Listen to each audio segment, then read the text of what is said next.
Welcome to the Wild Remedies podcast. I'm your host, Christopher Ancora, and I'm here to bring you captivating stories from some of the most fascinating people I've connected with on my own journey of physical, mental, and spiritual well-being. So sit back, relax, and get ready to be inspired. Hi, everyone. Welcome back to the Wild Remedies podcast. If you are watching today's episode on YouTube, apologies for the weird background. I am doing the intro to this podcast from my parents' cabin. Had such a wonderful conversation with today's guest that the podcast went on a lot longer than our episodes normally do. We couldn't stop talking. There was so much to cover. It was great. And then I totally forgot to record the intro. So I'm doing it now. So today's guest's name is Kamel, and I hope I'm not butchering his last name, Jabber.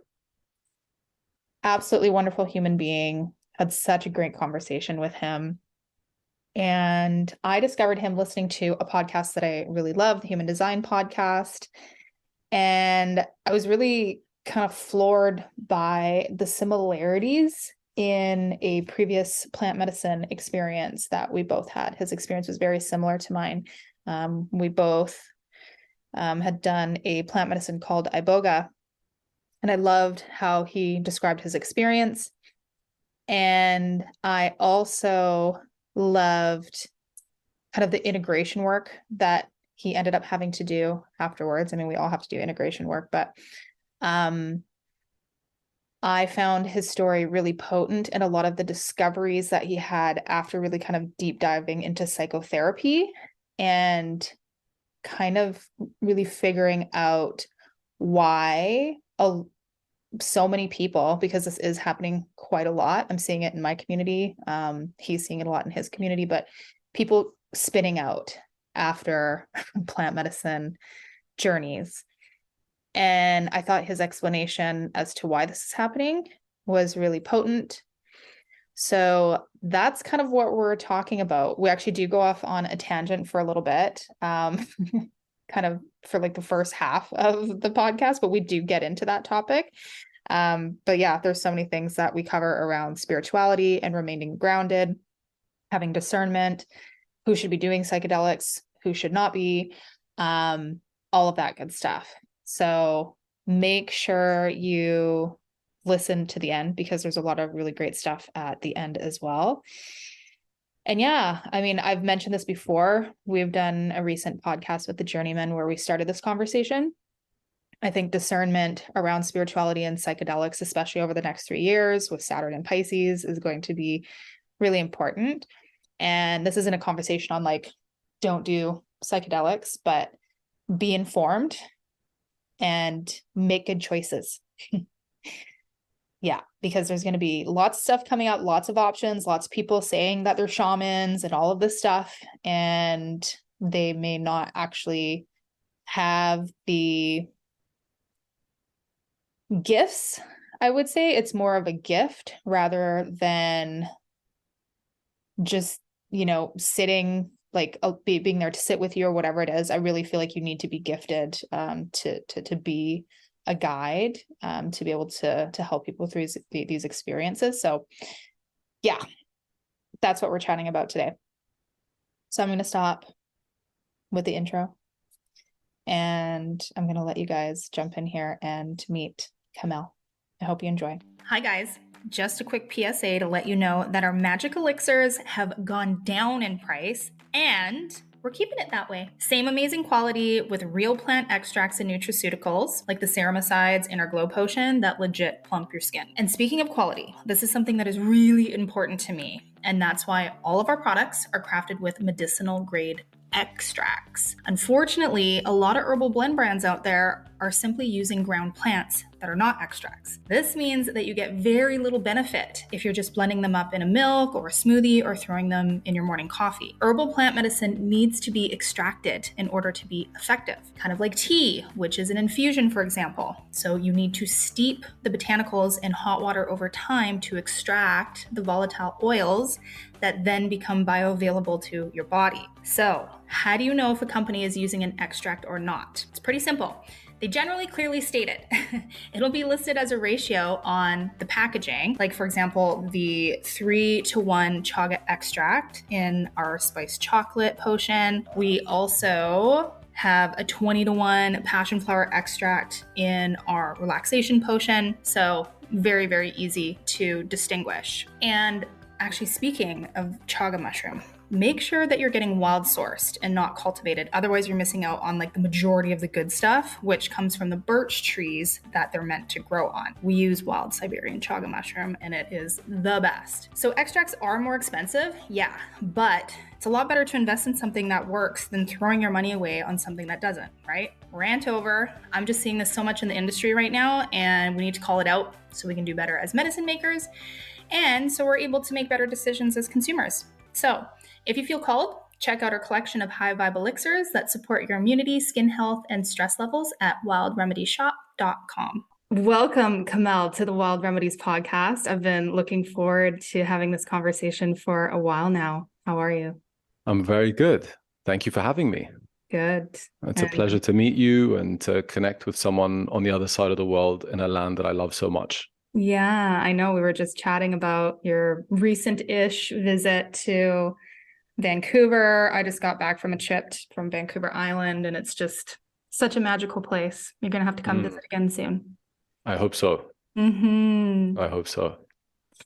Well, I was so interested in connecting with you after listening to your interview on another podcast that I love, the Human Design podcast. And I thought your perspective on psychedelics was really fascinating and a perspective that would be very beneficial to our listeners. And I also thought it was really fascinating. We kind of had similar experiences with our first real plant medicine journeys. You and I both just decided to go big or go home and do Iboga for the first time. So why don't we kind of start there? Or why don't you give me a little bit of an introduction just into your background and how you got into the work that you're doing, and then we can kind of jump into that experience. Okay. So my background is I was born in London to a Middle Eastern family. Born and raised here. I spent the first few years of my life in Lebanon, actually. And then around the age of 3, my family decided to move here because there was a terrible war going on there. And then I had a pretty normal upbringing around, I would say, around the age of 34, 35. I'd been working in finance since I left university. So first of all, I was a trader in an investment bank in London and New York.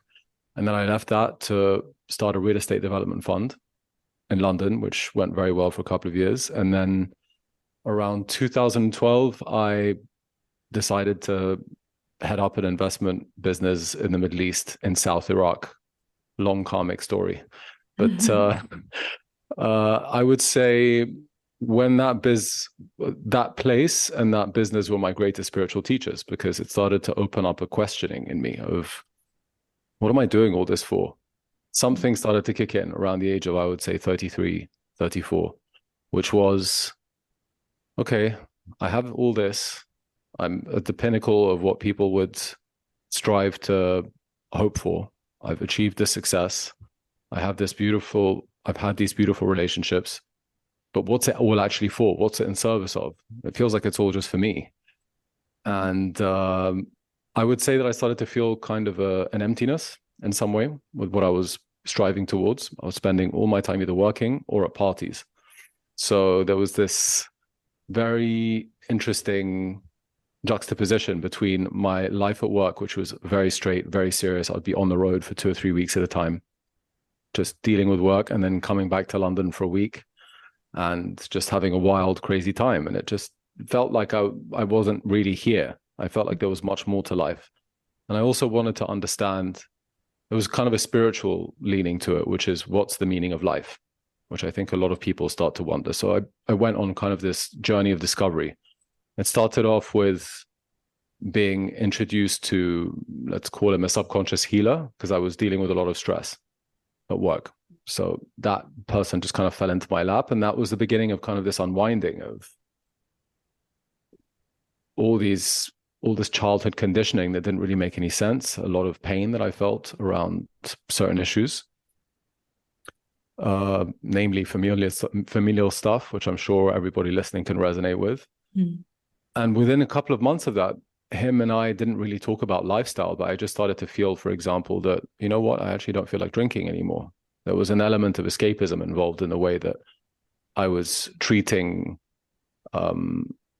parties and alcohol. I definitely wasn't an alcoholic because I would go 3 weeks at a time on the road without touching a drop. But there was an element of, as soon as that was done, then it was time to escape.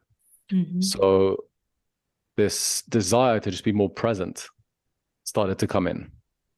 And that was kind of the beginning of, I had a mushroom experience, a really beautiful one, at a friend's 30th birthday, which was that was the first proper one. And I just kind of sat on my own in a corner. It was a party, but like an intimate party.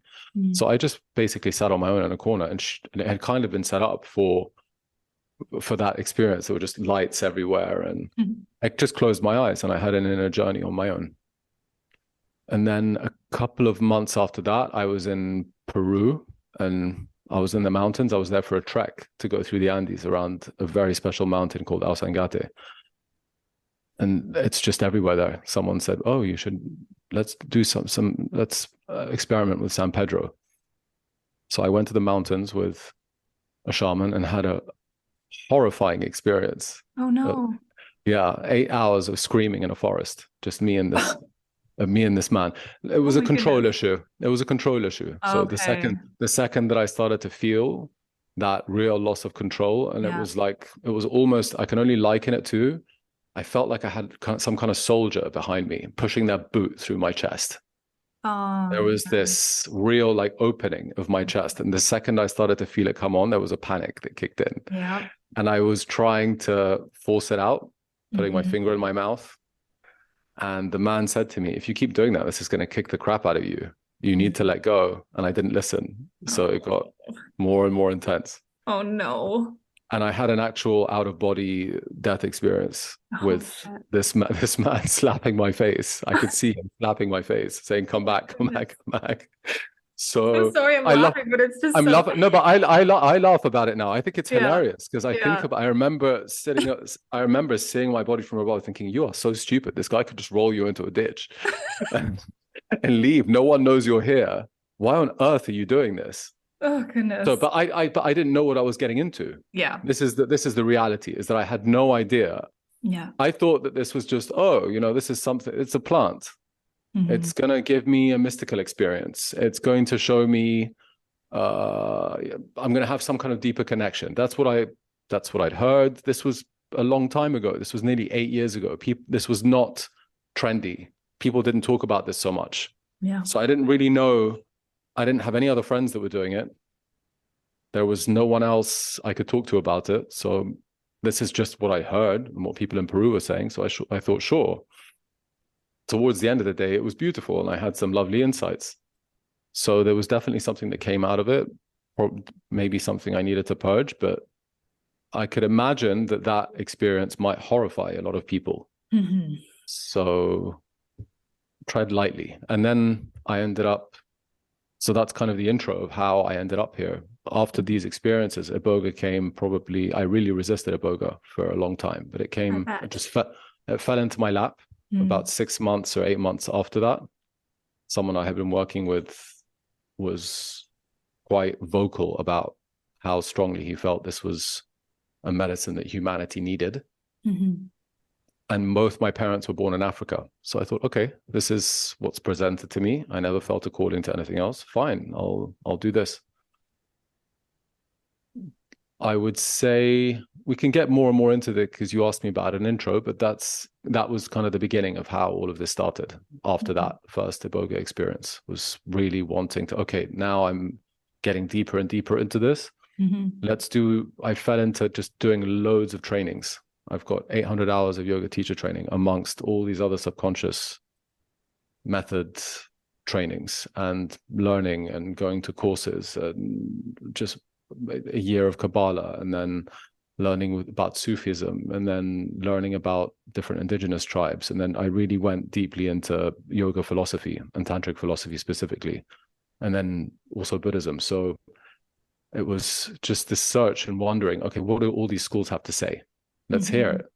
Let's see. And then it just turned out that they were actually all virtually exactly the same, actually.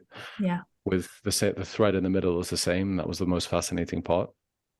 And I never was doing any of these trainings to teach. I was doing them as part of my own personal growth and evolution in my spare time. And 2 years afterwards, people started asking me to teach, and my teachers started putting me out there, actually signing me up for things without telling me. And a friend of mine who was leading or putting together programs for hotels, well, not specifically hotels, I would call them more mindful resorts. I don't really know what to call them, but anyway, she signed me up for one as well, and I ended up doing a 2-week residency, and that was kind of the real beginning. And now I'm still leading and head of an investment business, and which I love business. This is what I'm really, really passionate about, is kind of the intersection between spirituality, business, and creativity, and how we can really embody this idea of the middle way, the middle path that the Buddha used to talk about so much, which is, it's not about asceticism and just going off and being a monk, which most of the world does not want to do. And it's not the other extreme, which is just pretending that spirit doesn't exist and living as if we're just here to use and abuse this planet. There's a middle way of really embodying this element of spirituality and this element of reciprocity, of giving, but of giving into the world. And that's what I'm really, really passionate about sharing with people. So I do quite a lot of private sessions, coaching and mentoring people around meditation techniques, really connecting to yourself to drown out the conditioning and deconditioning from your own subconscious patterns, and stepping into alignment of what is it you actually want to do. And the idea that purpose is not a job, but purpose is a way of being. So can you embody and really, really live your values? Like, what do you feel are your core values and the core of your being? What drives you? So that's beautiful. Was a pretty long intro, but love it. Here I am. That's great. Yeah. Well, it's quite an adventure that you've been on, and I love it because I see a lot of parallels with my own journey, and I love that you have studied all of these different philosophies, and I'm kind of the same mindset of it's all the same, right? I subscribe to perennial philosophy, which is they're all the same, it's all the same story.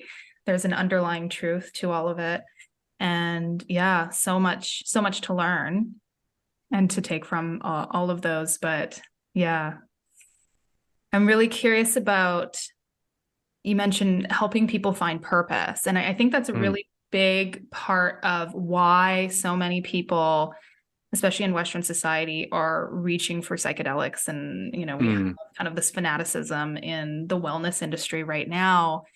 There's just a really big discontent, I think, among a lot of people. Just folks are walking around just not even wanting to be here.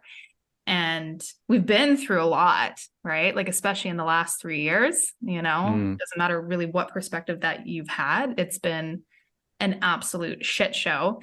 And we're still faced with so many daunting things, like in Canada here now, it's summertime. All of our forests are starting to burn down again. We're faced with these realities of climate change. No matter what you really believe, you can't deny that things have changed significantly. And it's scary. There's a lot that we kind of have to grapple with. So how do you like supporting people with that aspect of purpose, finding purpose? You have to really, really let go of the story of what it is that you're supposed to do. Like I said, the idea that purpose is a job. Purpose is a way of being. And the way that we're being is just too fast. We're too stimulated all the time. If you ever put your foot, I'm not sure how much, if you've ever had a tech-free week or a tech-free weekend even, but if you put away your phone for a week and you pick it up afterwards, The first day of being without a phone or any kind of technology is difficult. But you pick up that phone after a week and notice what's happening in your body. If you go on social media after a week of no phone whatsoever, no technology, it's too stimulating. You open it up and it's all this stuff coming at you, trying to grab your attention. All these lights, all these sounds, it's all designed to hook you. And it's hooking us in the wrong direction. I genuinely believe this idea that we have, that we're all supposed to want this much money. We're supposed to want this gigantic house. We're supposed to be in these perfect relationships that last forever. And if you're not in a relationship that lasts forever, then you did something wrong. There's something wrong with you. I get so many people coming to me that have come out of a relationship I'm all for evolution and using relationships as a reflection, but not everything has to be this navel gazing of, God, this didn't work out. There must be something wrong with me. Maybe it just ran its time, basically. That's all that happened. So the idea of how to connect to purpose is, our society is not really built anymore around enabling you to be an individual. To be honest, you have to really, really go out there in creative ways in order to be an individual. There's all these little pockets that build up, these paths. So you have the tech and the finance people. You've got the crypto and the blockchain people. You've got media and design on some element. There's not a lot of exchange between these communities, which is really, really kind of a shame. And I think the really important part to focus on here is we've got this disconnect. We feel, like you said, this disillusionment. And we're looking to psychedelics as providing the answer for that. And the reason for that is that we're looking to the places where these psychedelics mostly originated from and the people that use them. And we think that these people live in harmony. They look to be, or we hear that they're connected to nature. We hear that they're connected to each other in a way that is wonderful, and that these plants give them these incredible insights and these mystical experiences that connect them to something much bigger than them. We want that. And they're looking to these communities, and they think that it's because of the plant. It's not because of the plant. It's not because of the psychedelic. These communities are like that because it's a way of life, right? They were born into this mindset. If you speak to somebody in an indigenous community in the rainforest, the idea of having a fridge is laughable. They go out into the rainforest every day and they think it's hilarious. They don't understand our Western neuroses. Yeah. So all these people going down there to South America to do plant medicine and thinking they're going to have some kind of integrated experience down there from somebody who doesn't understand that one of your parents might have been an alcoholic and that you were raised with this much abuse and this much disconnection from someone you were supposed to be attached to. They're not going to understand. So we're looking to these communities and not realizing that there's a holistic way that they live in. And the most important part of it is, in a lot of these communities, these psychedelics are a rite of passage. It's kind of like an initiation that people do at a certain age. And you go into this experience, and in many of them, you come back, and the community reflects back to you the change immediately. So in some of them, you come back with a different name. You immediately have a different name. You might have elevated responsibilities in the community. There's a change that's reflected back to you straight away. So if you're looking to psychedelics to give you an indication of your purpose, and you go and do it, and then you come back to your normal 9-to-5 job, and nobody understands the change that you just had. You might have had a mystical experience. You might have had some kind of insight, and you're talking to people about it that have not had that experience. It's very discombobulating. So I don't know that necessarily psychedelics should be used as a gateway answer. I've lost count of the number of people that tell me ayahuasca told me to end my 10-year marriage. No, it didn't. You probably already wanted to, and it was sitting there, and you're not connected to your inner voice. And you went, and the plant enabled you to fully embody that. So ayahuasca opened up the possibility within you to admit that you wanted to end your relationship. So it's not this idea of looking outside of ourselves for answers. This thing told me to do this. I need that person to tell me to do that. Purpose, I genuinely believe, if we look to, and this is kind of more and more how I'm explaining it and how I'm teaching it and what I'm helping people to understand, is purpose is the day-to-day way of living. If you're a mother, for example, and you have a 6-month, a year, 2-year, 3-year, very young child, that child's only going to be young for that amount of time. Because I get a lot of women, especially coming to me, that have young children, are frustrated because they feel like they're not being productive, because they look around. Some of their friends, their high-flying friends in a tech job, they're making X amount of money, and they feel that they are not on par with that because they're just a mother. And I have some stay-at-home fathers that have said the same thing to me too, that they feel emasculated because they're not achieving what they think that they're set out to achieve. And part of that is, especially I think, because of what happened in the past few years, which is the idea that we have a finite amount of time crept in. So we have a finite amount of time. So there's this urgency of, I can't just be present with my child, for example, for a year or 2 years or 3 years while they're really young. I don't have enough time. I need to get with it. It has to be really right now. If I'm not doing it now, then I'm missing out, because this might be my only chance. Yeah. So that's, to answer your question, I think that's really, it comes down to a combination of embodying that we have a bit more time than we think we have, and just being with where you are, meeting life and the seasons of life, and accepting where you are at that particular time, and that life is a series of seasons, and you'll move through different stages of growth, disillusionment, perhaps sometimes maybe just you'll be plateau, and plateauing is nice for a little bit, but we're not intended to be going all the time. Yeah. It's not normal. No, it's certainly not. And it's really unfortunate that really important jobs like motherhood and fatherhood are, not looked down upon, but seen as less productive, right? Because that is actually very, very productive. You're shaping it's a job, a human being, It's a job. It's exactly what you said. It's a job. That is a job. Yeah. Yeah. I now crave just such a slower pace of life.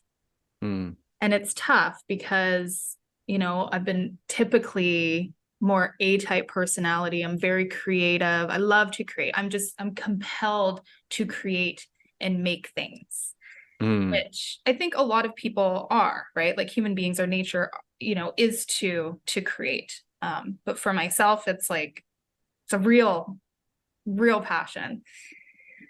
But I also I feel so fucking over the grind, and really wanting to come into an alignment that allows for prosperity to happen, but through a slower pace.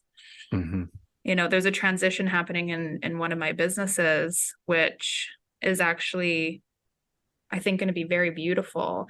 And it's putting me into a position where I'll be able to create plant medicines with my hands at a slower pace on my timeline. I might ship stuff out once a week, and do things seasonally and just in a way that feels more feminine too, this hustle grind masculine mentality that has been sort of integrated into the feminine is creating so much chaos, I think, and it's affecting everything from our health to our relationships to our kids, our family systems, everything, right? Like our whole Western way of being is just disintegrating us as humans in a lot of ways. And now I think a lot of people are starting to wake up and be like, I need a better way. And healing is a really big part of that.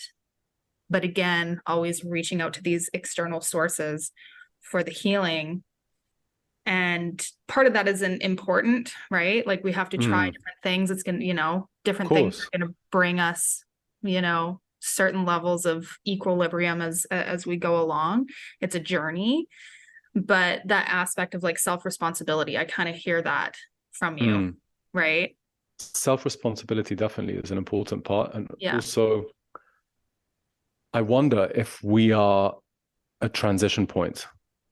Hmm. Sometimes I question, because I also see a lot of people beating and berating themselves around the concept of what is masculine and what is feminine. Mm. Are we at a transition point? It's a question. I don't have the answer. Are we at a transition point where there's more of a merging of these two energies? Are we kind of, because it was so in favor of one side for so long, Mm.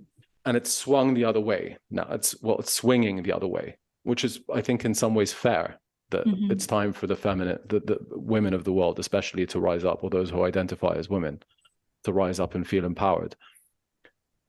That doesn't necessarily, I understand that doesn't necessarily mean embodying the traits of the masculine, but are we just merging? Is this kind of a transition point where what we used to identify as each of these two sexes is becoming a little bit more liminal? Mm. And we're going to just find ourselves in this twilight zone for a little bit where we're not sure what is what. Mm. Just because I only invite that question because I really genuinely feel that that kind of energy, masculine or feminine, is something that comes from inside of you. It's not something you can think your way into. Mm-hmm. If you have a core drive, put aside if it's been conditioned into you from somewhere else. And that's a question that people can ask themselves as part of self-responsibility. But as well as asking yourself that question, also, who told you what, like, when did we decide what the definitions of masculine and feminine are? When did that come into the conversation? Were Adam and Eve born? Did they come into the world with a list of this is what feminine is and this is what's masculine? When did that creep into the conversation? So I believe also that there are inherent traits that the feminine is, because you see it in nature. So, I mean, I look out to nature anytime. There is a softness that's involved with the energy of creation. Things that kind of like just don't just wham in straight away. There's a different kind of feel to it. So I do acknowledge and appreciate that. I'm only bringing it up because I've lost count of the amount of women, especially, who've read books like The Way of the Superior Man by David Data, or men also who've read that book, and they're trying to think their way into that kind of energy. And I personally can spot it straight away. If a man has more feminine energy or a woman has more masculine energy, and that's just a part of who they are, and they're trying to think their way into it's so obvious. And it feels like you're trying to put that's another element of conditioning. That's another part of not being who you are. You're kind of like straitjacket your way into something that at the end of the day, just an author wrote in a book. That's his opinion. So there's a lot of ways we can look at that conversation. And I think the right way through it, again, this is just an opinion or a conjecture, is look at nature. Nature genuinely is generally slower. You can't grow all the time. If we look at finance, for example, and companies, corporate environments all around the world, they're constantly on this growth path. They must be growing all the time. They must be growing all the time. And if they're not growing, then something's wrong and their shares get downgraded. And we don't celebrate the fact that, hey, maybe this company can just plateau for a bit. What's wrong? It's providing a service to people. Yeah. Why does the profit constantly have to be going up? Yeah. If it's already $1 billion company, why does it need to become $1 trillion company? And why is it considered a failure if it's not? So those are kind of more of the questions that I would lean towards in terms of the way that we're living. And I would just ask for people that's the only reason I'm saying it, is to be less hard on themselves about whatever traits they think that they're supposed to have, and instead just really be with yourself. What brings you joy? So Totally. You mentioned creation really brings you joy, but doing it so much, like so aggressively, tires you out. So that's just your natural intuition.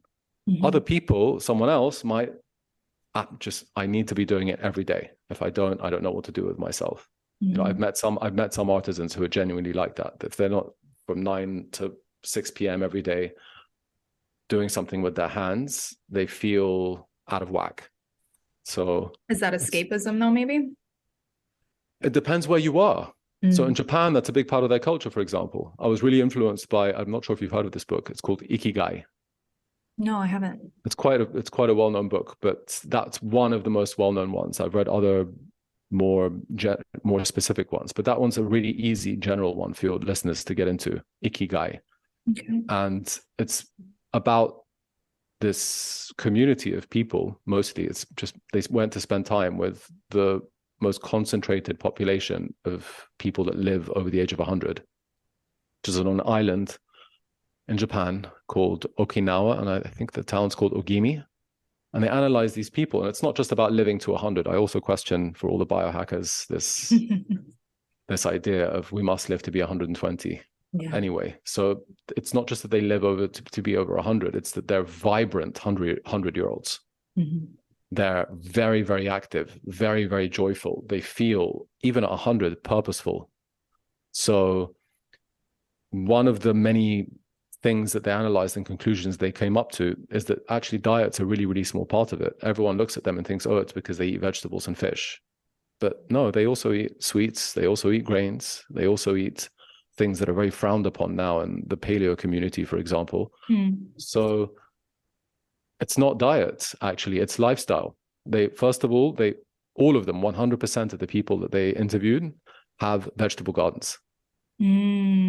Interesting.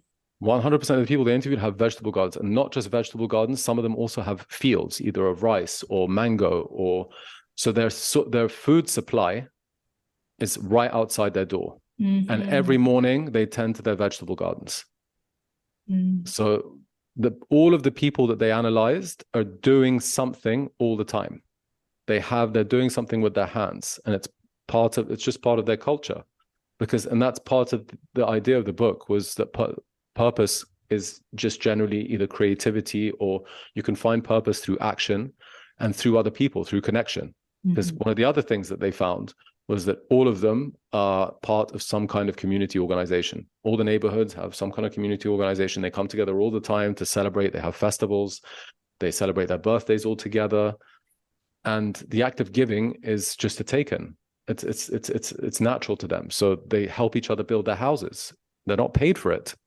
They just do it for the pure joy of doing it. So you can look at it as escapism, but it's also humans need a reason to get out of bed in the morning. If you don't have one, if you're not doing something, if you are a creative being and you're not creating something, after a while that starts to catch up with you. Is my perception of it. I'm not sure what you think about that. I would love to hear what you think about it. No, I mean, I think all of that is very much in alignment with what I've noticed, and community being a huge, huge aspect. I know for myself, I spent a period of time in a lot of isolation, and I'm actually kind of programmed for that a little bit too. I'm a Pisces moon, so it's something that I have to watch, because I will, I tend to go to retreat in isolation. But during that period, it made me really realize how important community is. And now we're just really seeing that all throughout society, right? A lot of the dysfunctions in Western society have to do with isolation, and it got even worse during the pandemic. But I thought it was really interesting what you said about the gardening, because I'm actually going to, on the next season of the podcast, I'm having going to be interviewing my living grandparents, and they're all getting, they're in the 80s to 90s. And, there's this thread between all of them where it's like, everybody used to have a garden. The first thing that they would eat in the springtime were the dandelion, because they were all very poor, right? So like all of my family they're all immigrants from Europe that landed in the prairies of Canada and had literally nothing. But I know my one grandma in particular, she's like, we were so poor. We were so poor, but we were really happy. Like the stuff that people are so concerned with these days, it didn't matter. We had big families and we had communities and we were happy, like we didn't need a massive wardrobe. We had one pair of pants that was like passed down through like 12 children at some point. And we really took care of our stuff because that's all we had. And we had a garden and we worked with our hands. And there was just a sense of community and purpose. And even as, now that they're older, their health is still, I mean, not all of them, but the health is intact because of this aspect of community too, right? So like two of my grandparents are more of a religious persuasion, but I think it's always been very healthy for them because they go to church and they have that community and they do community events and all of these things. And my grandpa was always just he did a lot of learning later on too. I didn't know this until, gosh, maybe I was in my 20s, but none of us knew this, but my grandpa never knew how to read. Wow. And he went to a men's group, actually, which is wild. Like in his 60s, he started doing men's work in his 60s, and he started learning how to read and taught him, was taught how to read in like his 60s, which is wild. So like he just kind of never stopped learning, which I think is so important. And just being an active member of the community and helping people, he always worked with his hands. He always had stuff to do. And now that he's in an old folks home, right? Like you're seeing a really big decline in health because that lack of purpose and being able to putter around and, work with plants and gardening, like just even having your hands in soil. We know that there is so many health benefits to just even touching dirt. Right? Bacteria, definitely. Yep. Yeah. You're right. You're 100% right. Yeah. So his health is declining because he's in a old people's home, you think? It's definitely not helped for sure. And it also doesn't help that he and my grandma went in there in 2020, right? Oh, wow. The lockdowns and all of that bullshit were just so much worse in those types of institutions. And the fear porn, obviously. Like it was just, it was absurd. Very absurd. And I mean, for older folks, like we know that whatever was happening was definitely affecting them more, and it's important to protect them and everything. But yeah, the fear, the isolation, all of that, like you can really see it's changed them in a very profound way. That's not great. They are old, yes, but it's like there still could have been a much better quality of life for them at this time, which is, hard to see for sure. I'm sorry to hear that. Yeah, I mean, but they have had, really wonderful lives with a lot of great community, and there's a lot of inspirational stuff. I'm really excited to do those interviews and have that perspective, voiced publicly, because I honestly think it's sort of the way that we all need to be moving in order to become healthier and to help preserve what we have left of this planet, right? Like if we all just had a garden, and I know it's really tough living in a city and that whole thing, but getting closer to the land and living more in line with how our grandparents and great grandparents did could really potentially, we would see a lot more harmony. You're 100% right.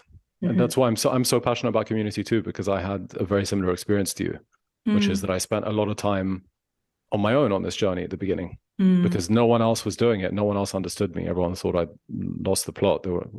But hang on, you're a CEO. What are you doing in your spare time going off by yourself on silent retreats? Or why are you doing all these yoga trainings? Or why? So I did end up spending a lot of time on my own. And I realized after a couple of years that it didn't need to be that way.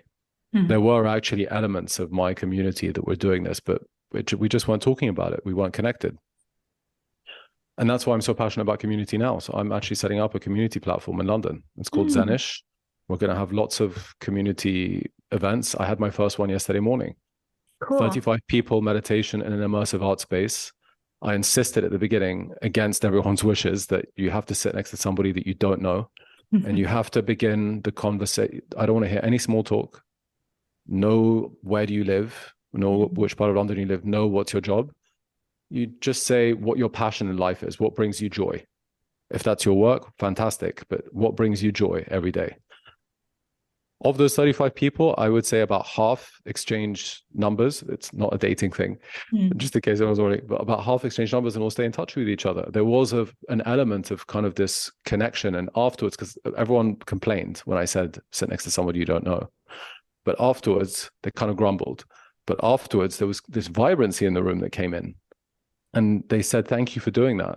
And it's so needed, especially in cities, because we're just kind of on this, everyone's on this hustle and this grind. And yeah, sure, you see your friends, but you see your friends at a cafe or at a wine bar and you talk about your work and it's just kind of this venting opportunity. How often do you sit and have a really deep and meaningful, what we call a deep and meaningful conversation with friends of yours and talk about things that you wouldn't normally talk about? It's so surface level a lot of the time. Around here. I'm not sure how it's like where you are, but definitely around here. Very, very surface level.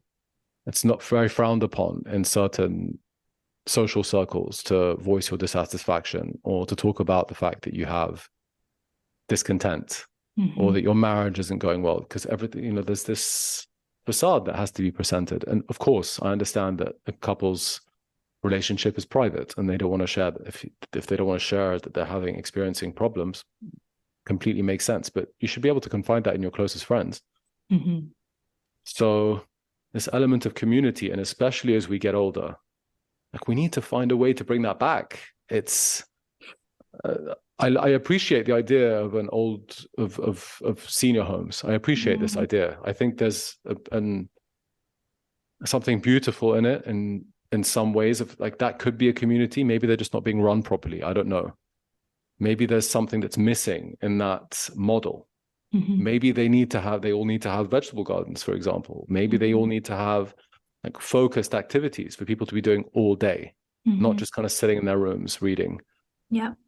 So I remember in that book Ikigai, for example, everybody beyond the vegetable garden in the morning, everybody had some kind of activity. So there was one woman who I mentioned, Wicca, who would be making Wicca from 9 a.m. to 5 p.m. That was her thing. She needed to be doing something with her hands. Someone else might be painting. Someone else might be helping build a house. But there was an element of staying active. Like, I'm waking up today to do this.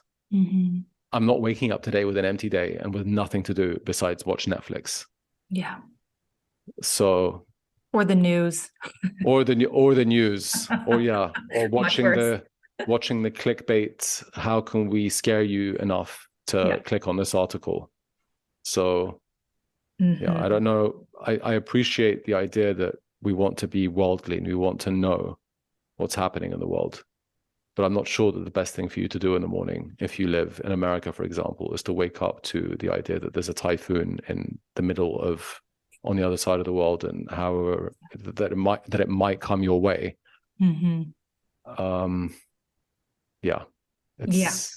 I think another part of it, actually, for your grandparents and for people that were in that older generation, aside from the fact that they lived much more simply and they were happier, they only had one time a day to watch the news.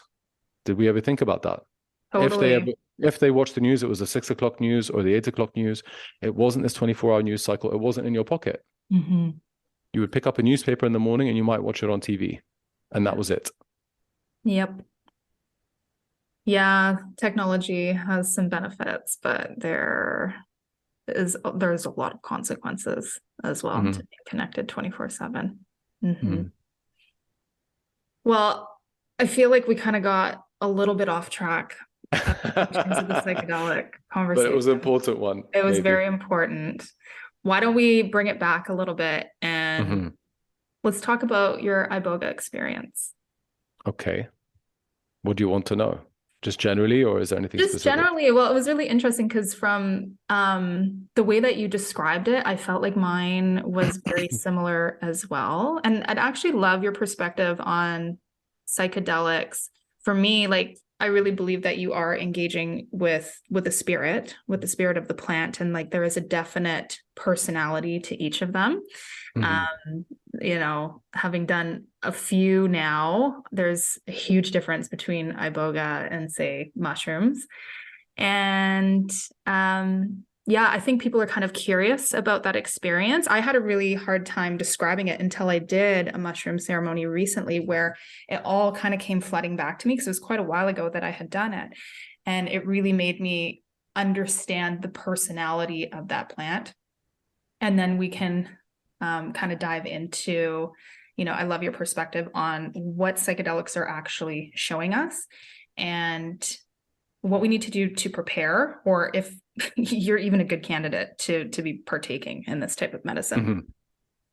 Mm-hmm. So first of all, I would say about Iboga specifically, I 100% agree with you that they all have their own individual spirit. There's some of them are more soft, you can feel it. Mm-hmm. Some of them last longer. So Iboga stays, it's scientifically the isotopes of Iboga stay in your system 6 months to a year. Mm. That's the science part. The spirit of it, I'm not sure if you had the same experience, but I experienced that lasted a long time. I could hear it. It was a voice. Mm. And I noticed when it was gone between 1 week and the next. Oh, it's gone now. Oh, it's gone now. And much more recently, I'll get into that later, but much more recently, I had a very visceral experience of what the energy and the spirit of that plant felt like or looked like. But like I explained earlier, I kind of fell into that by accident, just because that's what was presented to me. I felt like, okay, both my parents are born in Africa, so this is what's going to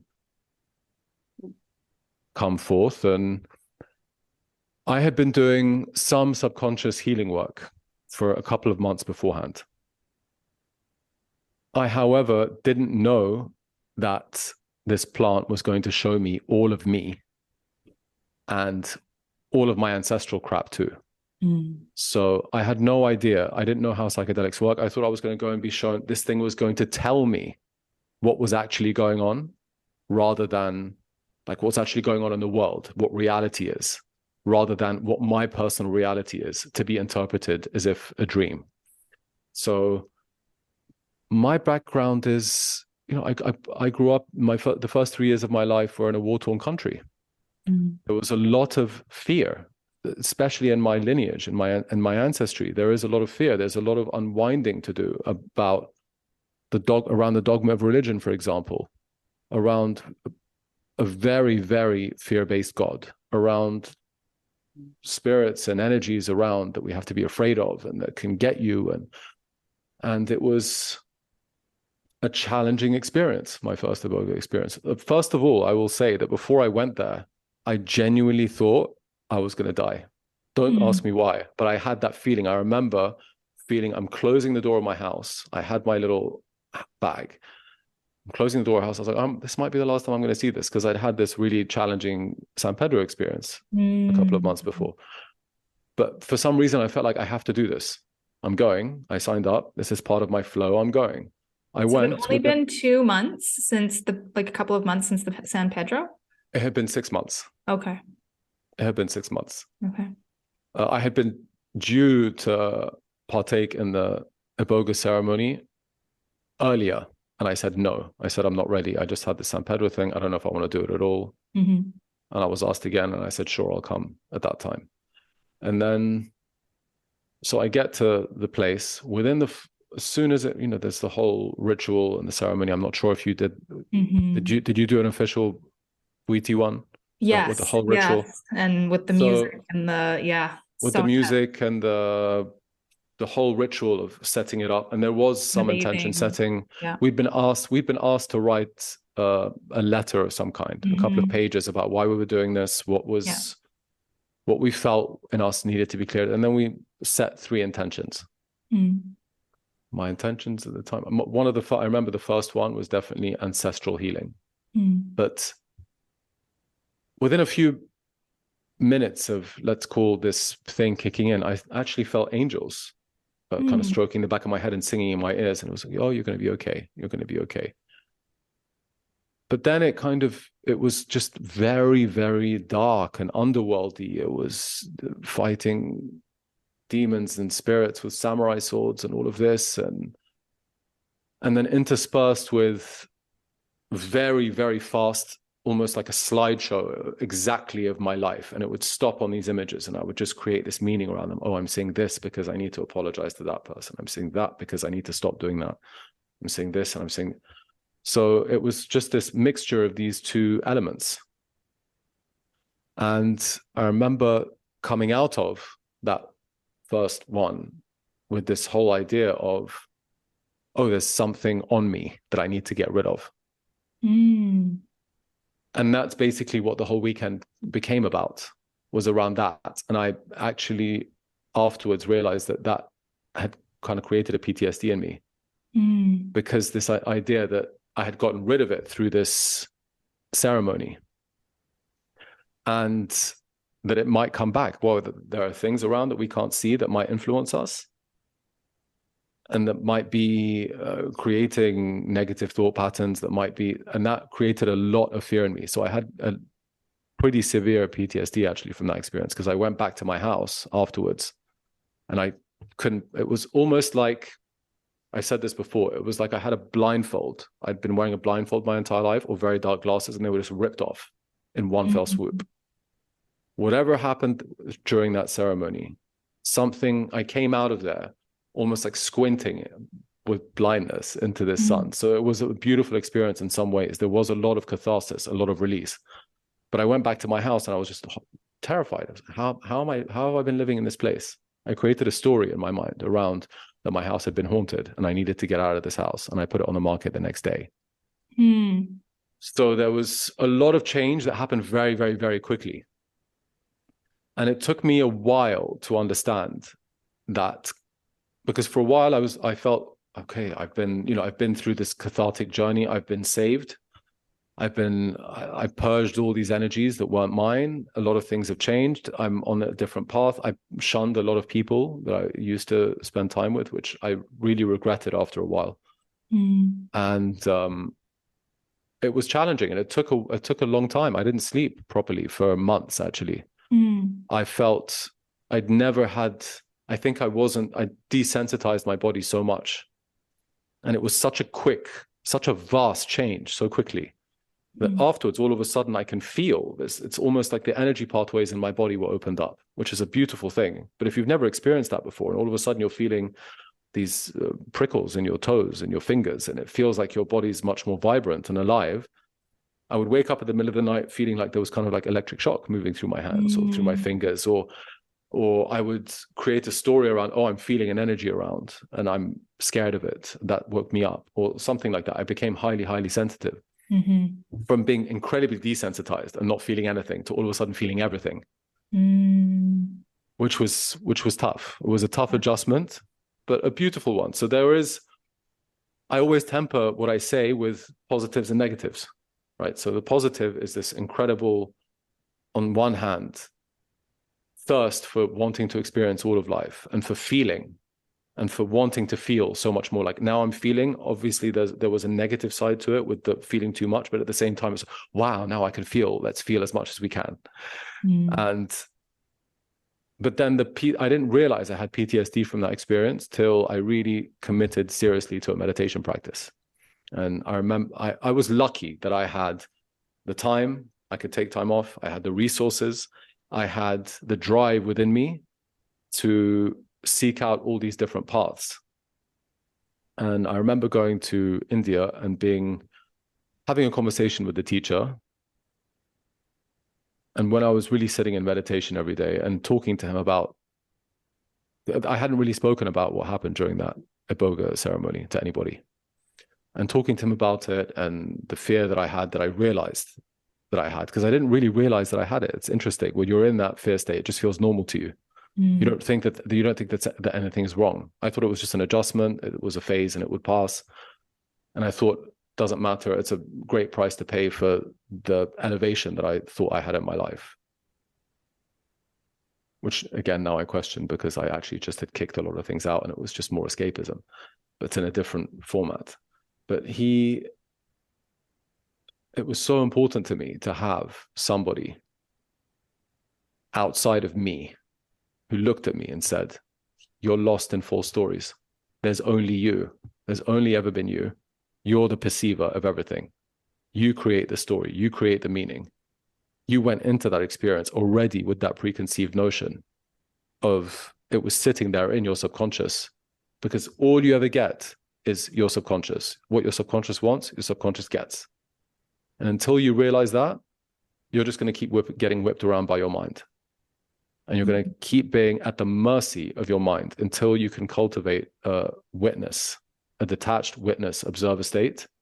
You're going to be at the mercy of stories, attachments that aren't great for you, patterns that aren't great for you.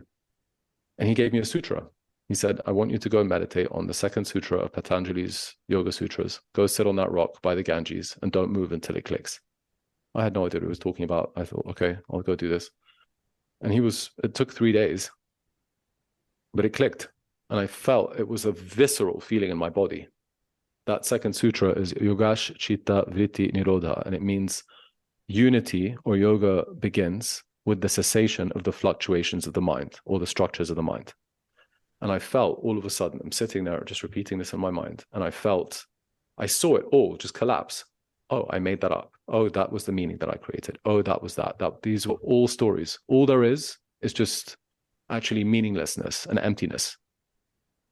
We put the meaning into everything. And I felt it all collapse. I was a little bit discombobulated. I walked around. I had a conversation with him later in the day. And he said, okay, now you know. This is your homework. He said, now you've seen it all. You've seen the structures. Now it's your job to unwind, and you have to be a warrior. You have to be a spiritual warrior. And you have to unwind all of those structures and dismantle them. Because now you see them, and you've had the experience that they're sitting in your body. So you have to go to find whatever therapy works for you. Subconscious, but make sure it's something subconscious, make sure it's something somatic, and start to work with unwinding the root of those. And he said, because they're all stories. And at some point, you'll get to the point where you'll realize, he said, you need to go through that to realize that the stories aren't real. And then that will be a season and you'll be done.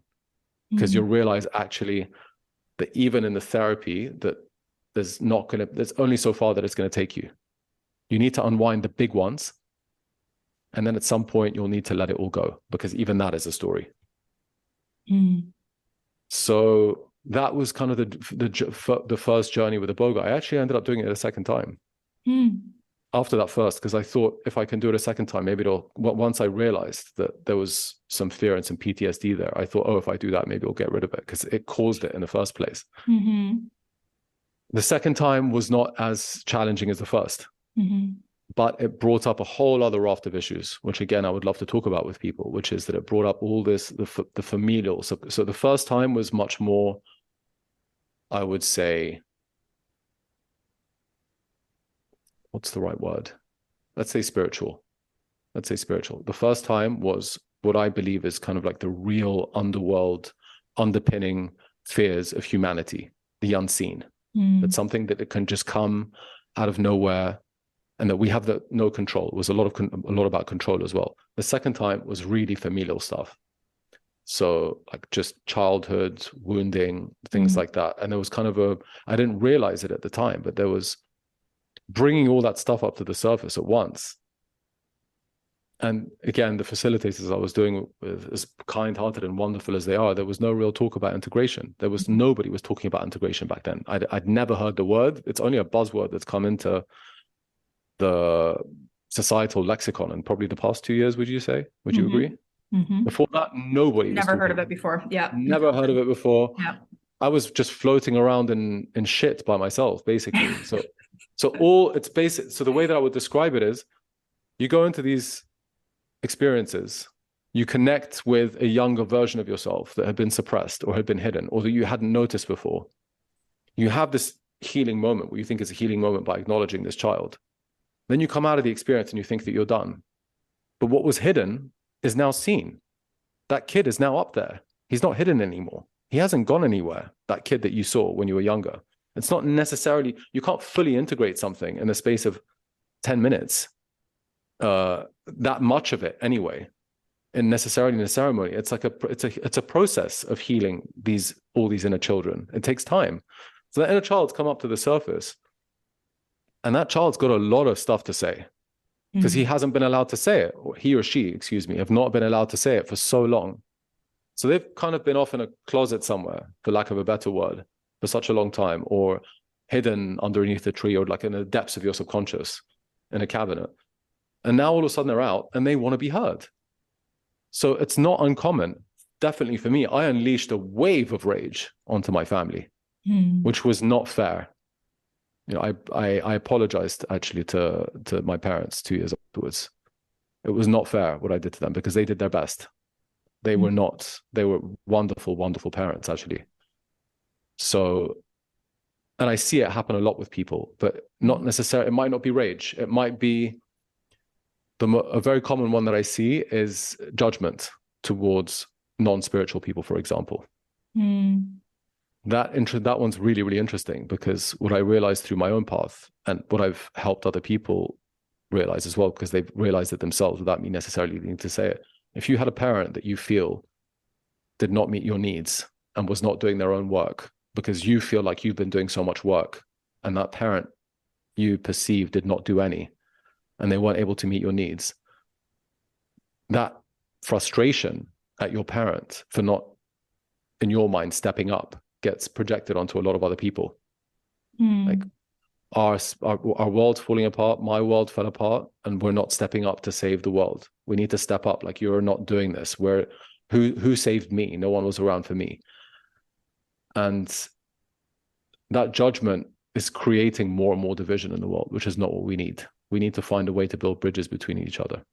But coming back to the psychedelic story and to that second Iboga experience, it was much more familial. It brought up, again, all this crap. It just showed me myself in every way possible. That anger had always been sitting there. The plant just unleashed it. And I had just been suppressing it. It was sitting in my body. This is a really interesting story. I was born, supposedly, or diagnosed in my teens with a liver disease called Gilbert's disease, which means you have an overactive liver and you produce too much bilirubin. So not too often, but maybe once or twice a year when I would get a cold, I would look a little bit jaundiced because it was just producing too much bile. So I would look a little bit jaundiced. I would look a little bit yellow. After, I would say within 2 or 3 years of all that purging of that anger, the liver disease was gone. Gilbert's was gone from all my blood tests. I remember the doctor looking at the thing and saying, how is this possible that you don't have, your bilirubin is back to normal? It had been elevated way above normal in every blood test since I was 12 or 13 years old. In Chinese medicine, the liver is the storehouse of anger. Interesting. I spent a lot of time, in addition to the rage that was unleashed in relationships, I recognized that was not a healthy way to be doing it once it was happening. So I started going to a lot more boxing classes. I was going to a lot more rage release workshops. There was just it felt like this massive purging from my body over the space of a year. In my experience, Iboga works for a year. It's been like that every time. It's like a little voice that sits on the back of your head, directing you, telling you what to do. It's not for everybody because it is tough. It is like having a very, very stern grandmother. In my mind, it's always been a very, very strong African woman in your head, just beating on you. Do this, go do that, go do that, go do that. Don't do that. There's like an element of anxiety that comes into it as well. I'm not sure what your experience was like, but yeah. Have you spoken about your experience on this podcast? We did try to do an episode with the facilitator, but we had some issues, so it couldn't go live. So I haven't talked about it in depth. So my experience was somewhat similar.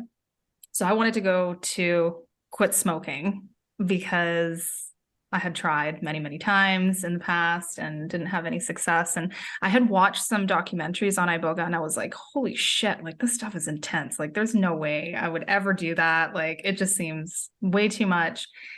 And then I don't know, just at one point I just kind of decided like, no, I'm going to face this head on. I don't want to do this anymore. And I'm just going to do it. So I was actually living in Malaysia at the time. I had been Oh, there. wow. Yeah, I was there for 2.5 years, working for a company. And I was leaving. I was coming back to Canada briefly, then before heading on like another 2 or 3 years of nomading. But I reached out to a company here in Canada. And as soon as I landed back in Canada, they picked me up and they took me straight to this place to do the ceremonies. And there wasn't a lot of information on what I was going to experience. I don't think they wanted to really give you any context because everybody's journeys are so different. But I felt really ready for it at the time. I was just, and I think that's really important. And I've seen this firsthand. Like if you're not prepared to work with the medicine or be all in, I mean, there was only 4 of us in the ceremony. 2 of the participants didn't really even experience anything, and they took a lot more medicine than I did. Myself and another guy that were there literally did like a high five before we took our dose, and we were just like, fuck yeah, let's do this. And within 10 minutes, I was on the ground, and I was like, whoa, okay, like this is hitting me hard. But yeah, it was like it is rough. Like it is not for the faint of heart. On top of just the experience of it, like the physical aspects, the purging. On the bed, like I have really brutal motion sickness, and that's spinning, right? Like that constant spinning, you have to have the mask on because any little bit of light coming into your vision is just like, oh my God. And it's relentless, right? Like I threw up for like 2 days, the first ceremony. Like it was just dry heaving and dry heaving and dry heaving. But overall, it was beautiful. And what I saw was very much what I think you experienced, where it was dark, right? The visions were very dark. It was just for hours and hours and hours and hours, just visions of, it was almost like fractals, but of like decomposing bodies, like faces falling off and just like deep, dark, gnarly shit. And it didn't scare me. I was just able to kind of witness it and breathe through some of like those harder aspects.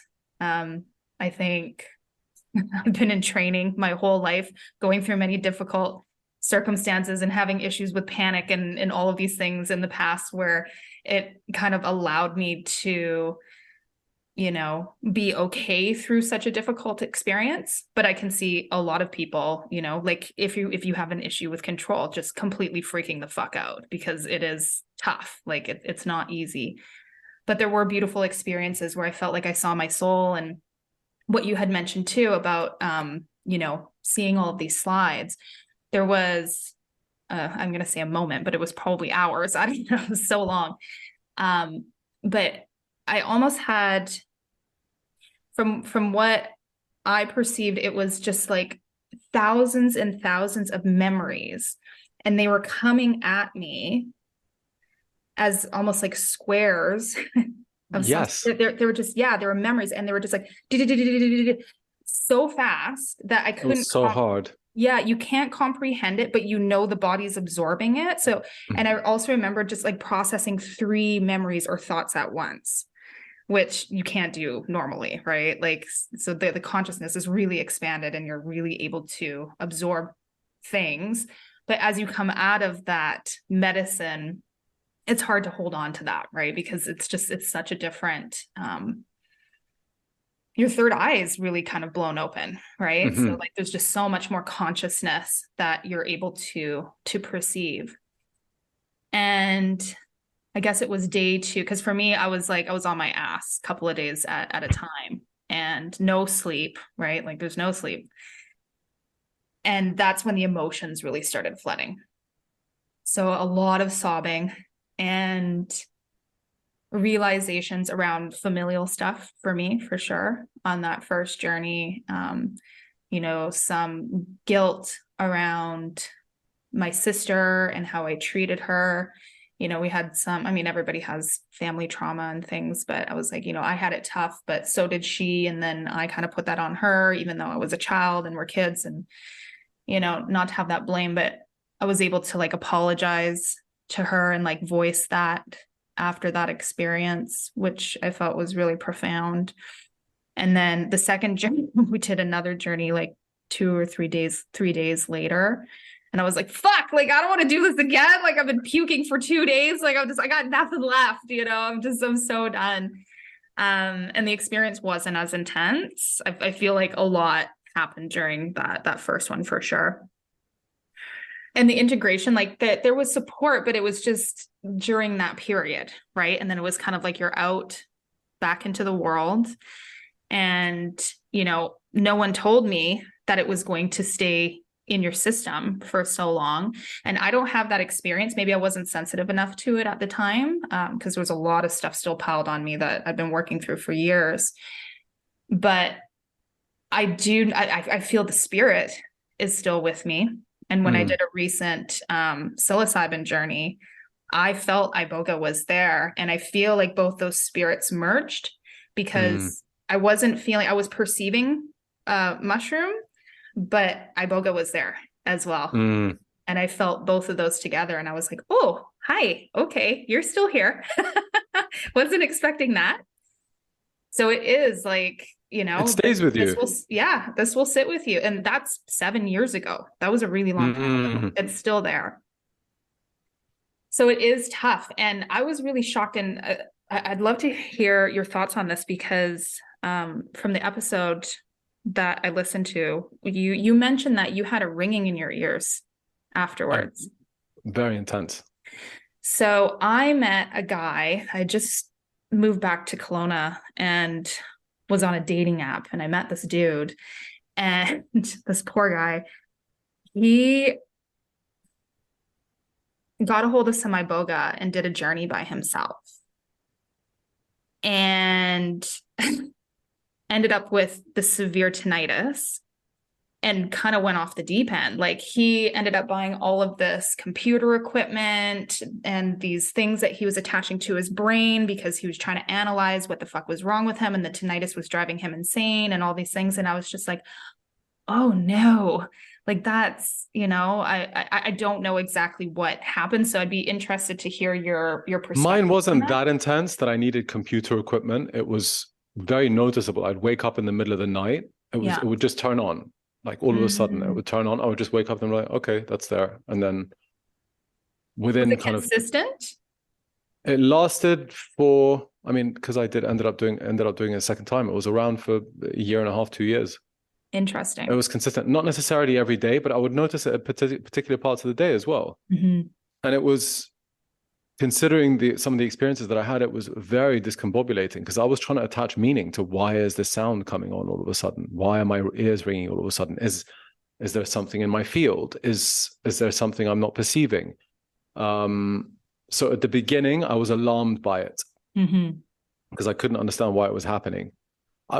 The other side of it was, has this always been there and I haven't noticed? And this is the effect of years in deafening nightclubs without earplugs. I don't know.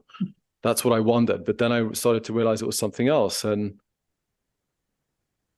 there's the esoteric people at the time were saying to me, oh, it's your consciousness elevating, and what happens? You're moving between dimensions. And I thought, okay, that's nice.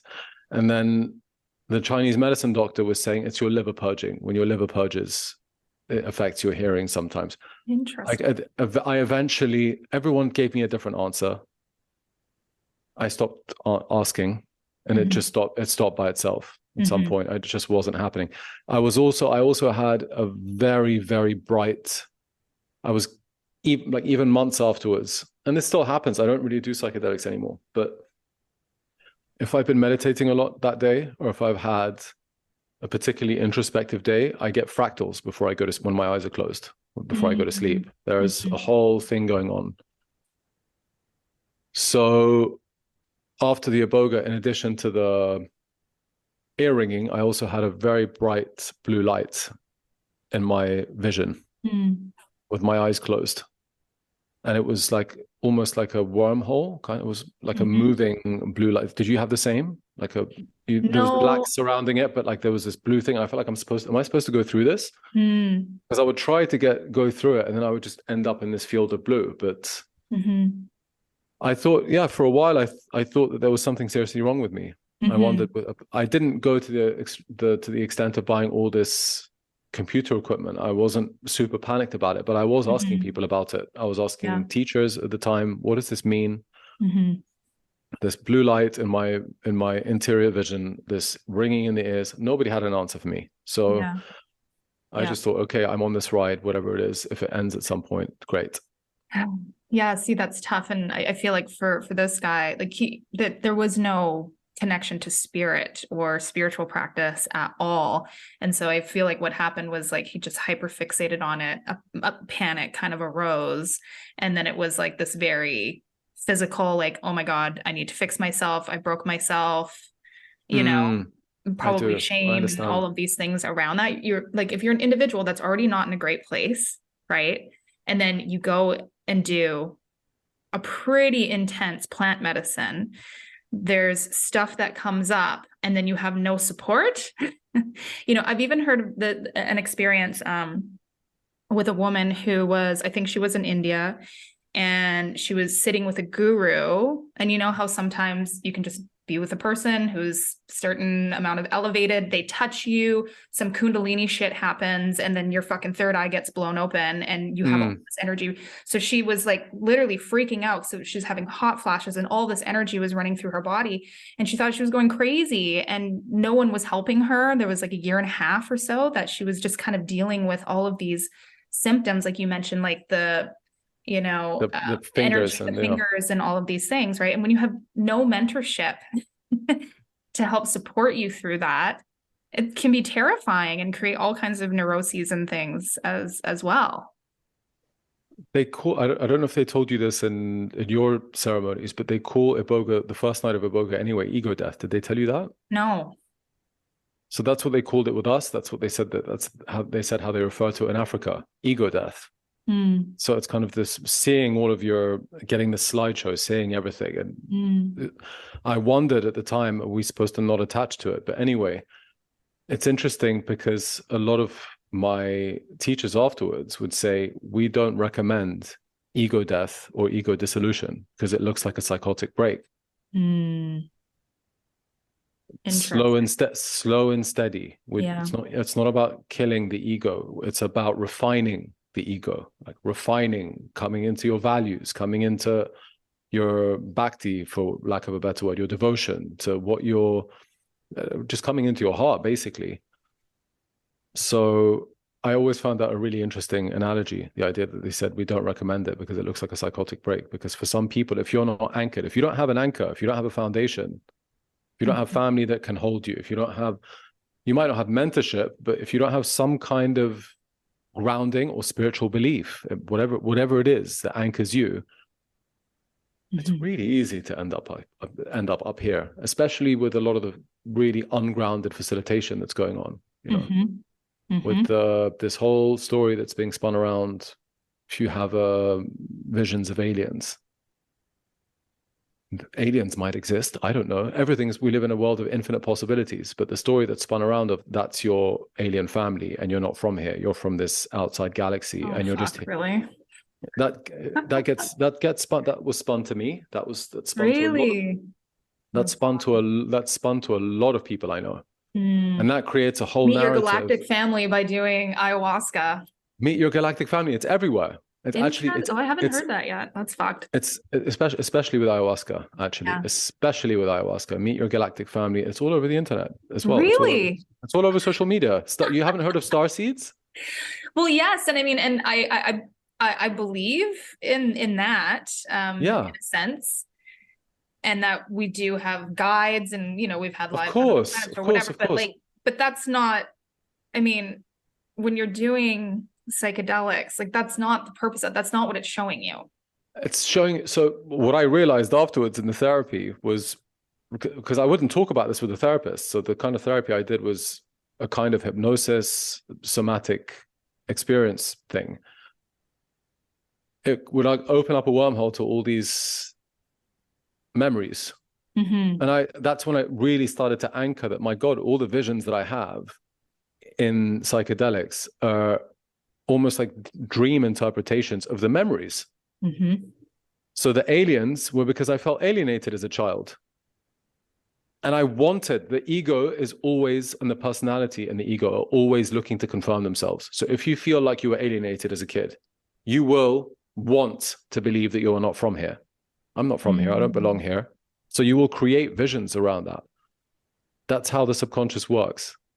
So the underlying tone of that, unfortunately, what that created in me and what it creates in a lot of other people, and why I really question this whole path of psychedelics without integration, without somebody, without an authority figure standing in front of you saying, no, no, no.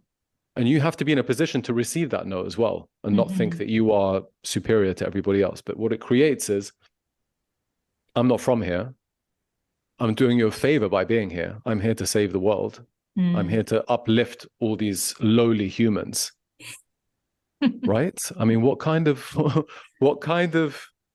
is that going to help us be here?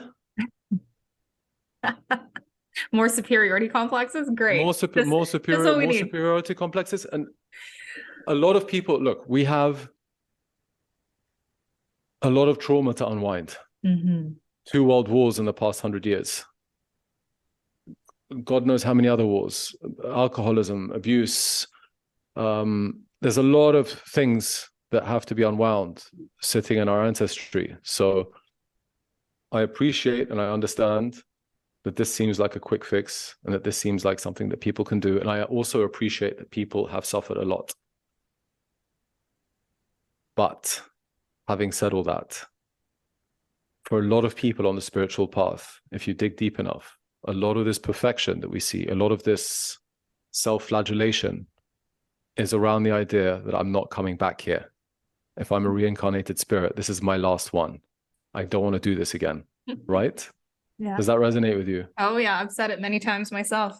We've said it many times. I used to say it all the time. Yeah. But what I recognized is the underlying energy of I'm not coming back here is fuck this place.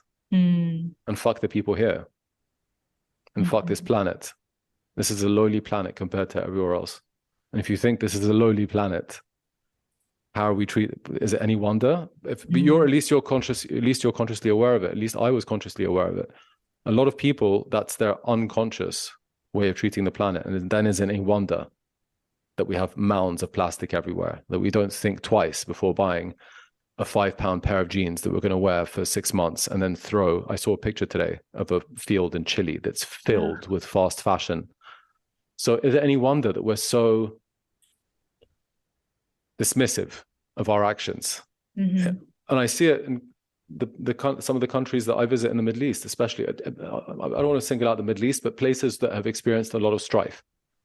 You go there and you just see that's why there's horns, the car horns are blaring all the time. There's so much impatience and frustration, and you see so much more garbage everywhere. It's dirtier. There's a lot less care put into keeping the place clean and hospitable, because it's fuck this place. I suffered here. Fuck this place.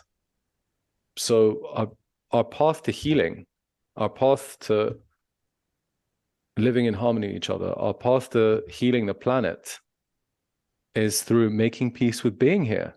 What if this is it? What if this is it? And there's only here. And you just keep reincarnating here, for example. That's, to some people, when I say that, their entire body clenches up. What do you mean I'm trapped here forever? Forever? But for some people, that's a visceral fear. The idea that this might be it. But imagine that this was it in a different perception. So this was it from the perspective of suffering and from all the trauma that you experienced. Yes, that's difficult. But what if you could move into a different perception?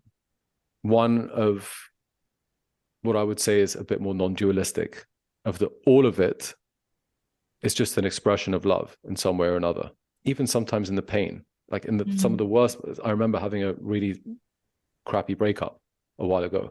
And I felt this searing pain in my heart. And I was crying, and there were tears of pain, but also tears of why have I been running away from this? Like this pain is actually love that I'm feeling. It's a love for a person that's ended. And yes, it hurts, but it's another experience. It's another expression of life. Now, you can't correlate that obviously to rape and abuse, but I'm just saying that yes, there's suffering here. We can perceive that there's suffering here, but there's also so much joy to be had. And if we could focus more on the joy and like cultivating more of the joyful things, and that's not necessarily clinging on to them, because if you cling on to them too much, when something contrasting comes along, it's much harder if you're resisting because you're clinging on to the joy. But does it have to be that bad being here? Is there a way that we could find, can we find a way to embrace it? Mm-hmm. The idea that this might be it. When a teacher first said that to me, it was, what do you mean?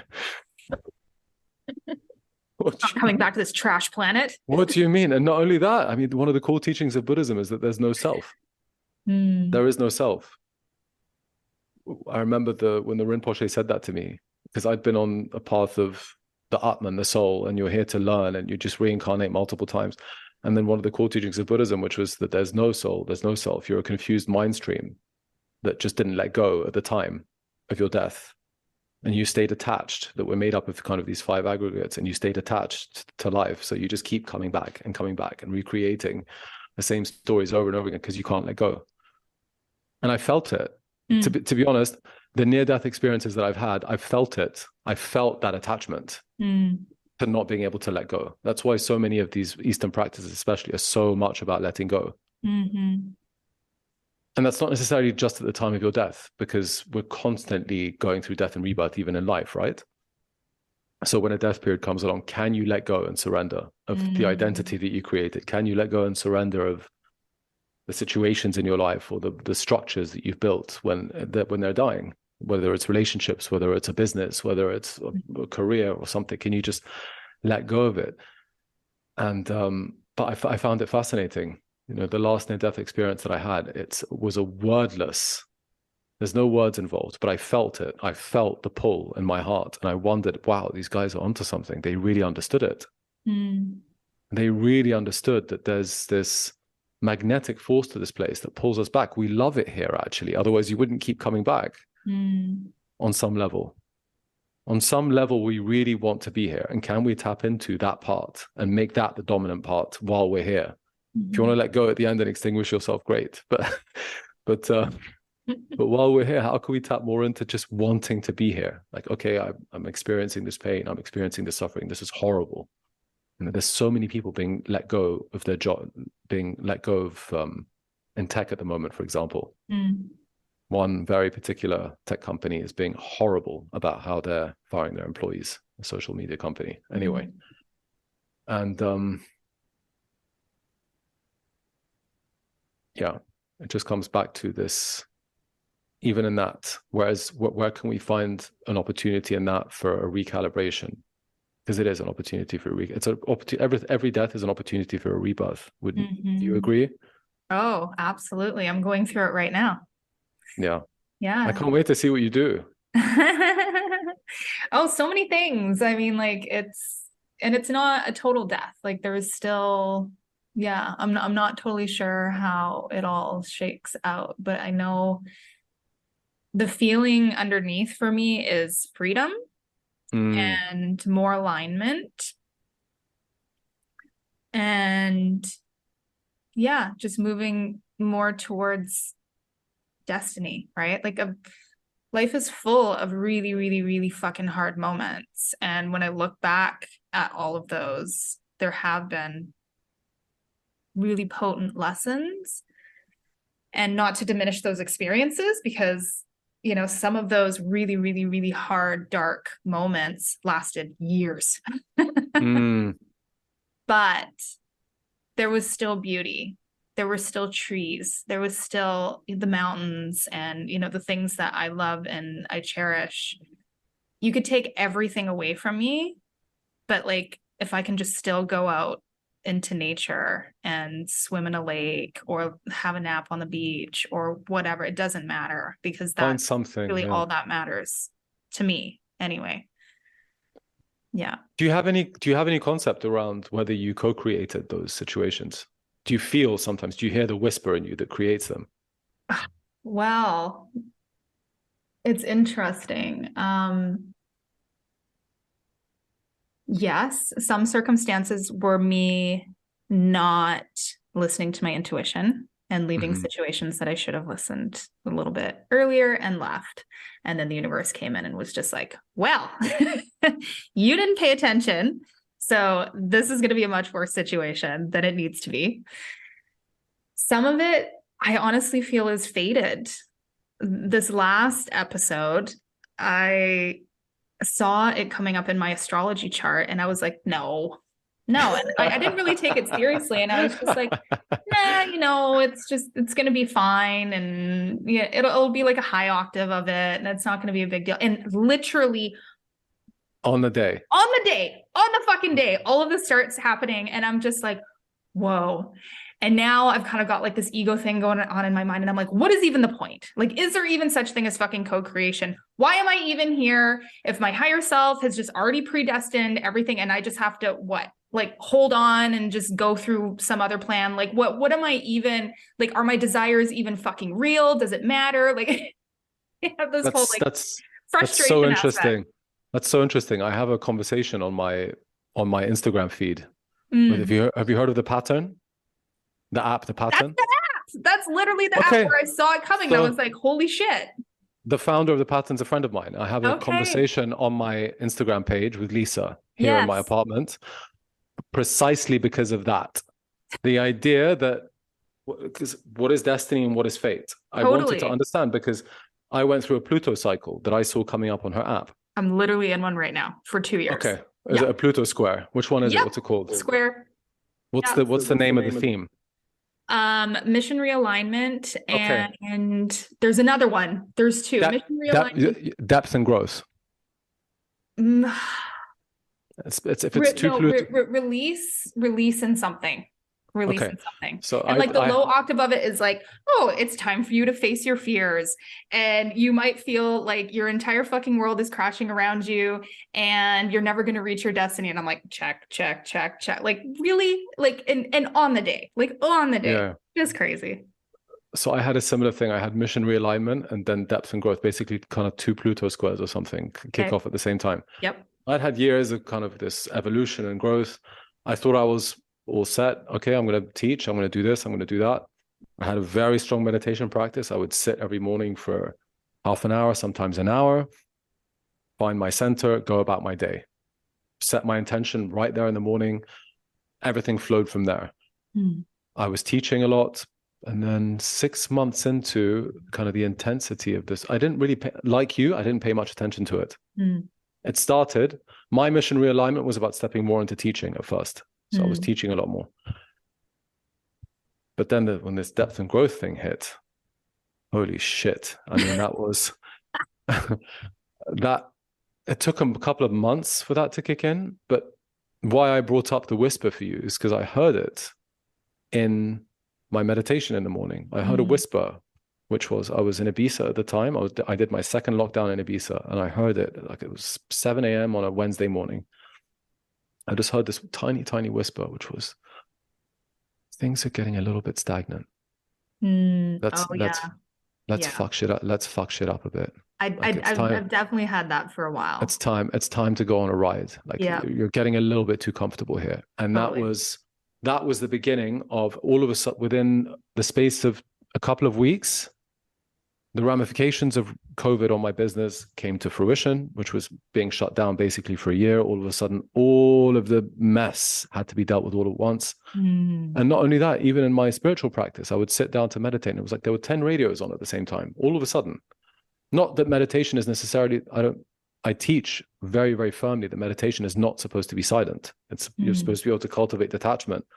But it became much harder to cultivate detachment when it was so loud, when there was so many different things going on at the same time, which usually there weren't, and it's not normal. And it's not that there were so many, it's just, it was so fast. It was just it became so much faster. But I heard it coming. And then I panicked. I did what I'm not supposed to do, which is, what have I done? Did I do something wrong? I must have done something wrong. And then I have another funny story, which is, you want to talk about Iboga, because you mentioned the two people that you did it with felt nothing, right? Mm-hmm. Doesn't matter if you feel nothing in the actual ceremony, is what I realized. Because even if I look back to 6 or 7 years ago, I know someone that felt nothing, and she had dropped everything to run to the ceremony at the last minute because a space had opened up. And she'd been doing ayahuasca every month for 2 years. And she gets there, she feels nothing. She spends the whole weekend basically just sitting, like staring at the ceiling, going, what am I doing here? Why am I running and going to all these plant medicine ceremonies all the time? This is ridiculous. What a waste of my time. I'm so frustrated. I'm never doing a plant medicine again. And she left. And she was telling me the story, and I smiled at her. I was like, you really think it didn't work? Repeat what you just said again. And she goes, what? And I said, you didn't get visions. You didn't get anything because you're being told to let go, to stop escaping. You're not going to get where you want to go by going and doing this every month. You're using it as an escapist path. Because she used to do quite a lot of recreational drugs before that. She wasn't a drug addict, but she definitely had that element of escapism. And then ayahuasca came in and took the place of that. So she stopped doing those drugs, but she was doing the ayahuasca every month for 2 years. And that became her new story. So then she went to Iboga and she got this very firm, you're not having anything, actually. You're done. So well, she was done. There's similarities with one of the people, like where she had done a lot of ceremonies, partied really hard back in the day, like had done ayahuasca tons. So that's interesting. And then so she never did it again. She never did any plant medicine again. Wow. And then in 2 years ago, I was at a kind of a spiritual business thing, and one of the people that facilitates Iboga, and she said, I would love to do a small ceremony for everybody, an individual one, just kind of like an intention setting with a microdose. I said, are you out of your freaking mind? There is no way in hell. I said, I'll do the ceremony, I'll do all of that part, but I'm not taking the plant. Everyone else was doing it. Put aside the fact that everyone else was doing it, I questioned, why am I not doing it? I should be able to do anything. It's kind of I'm a spiritual warrior. This is what I had going through my mind. I can do anything. So I said, all right, fine.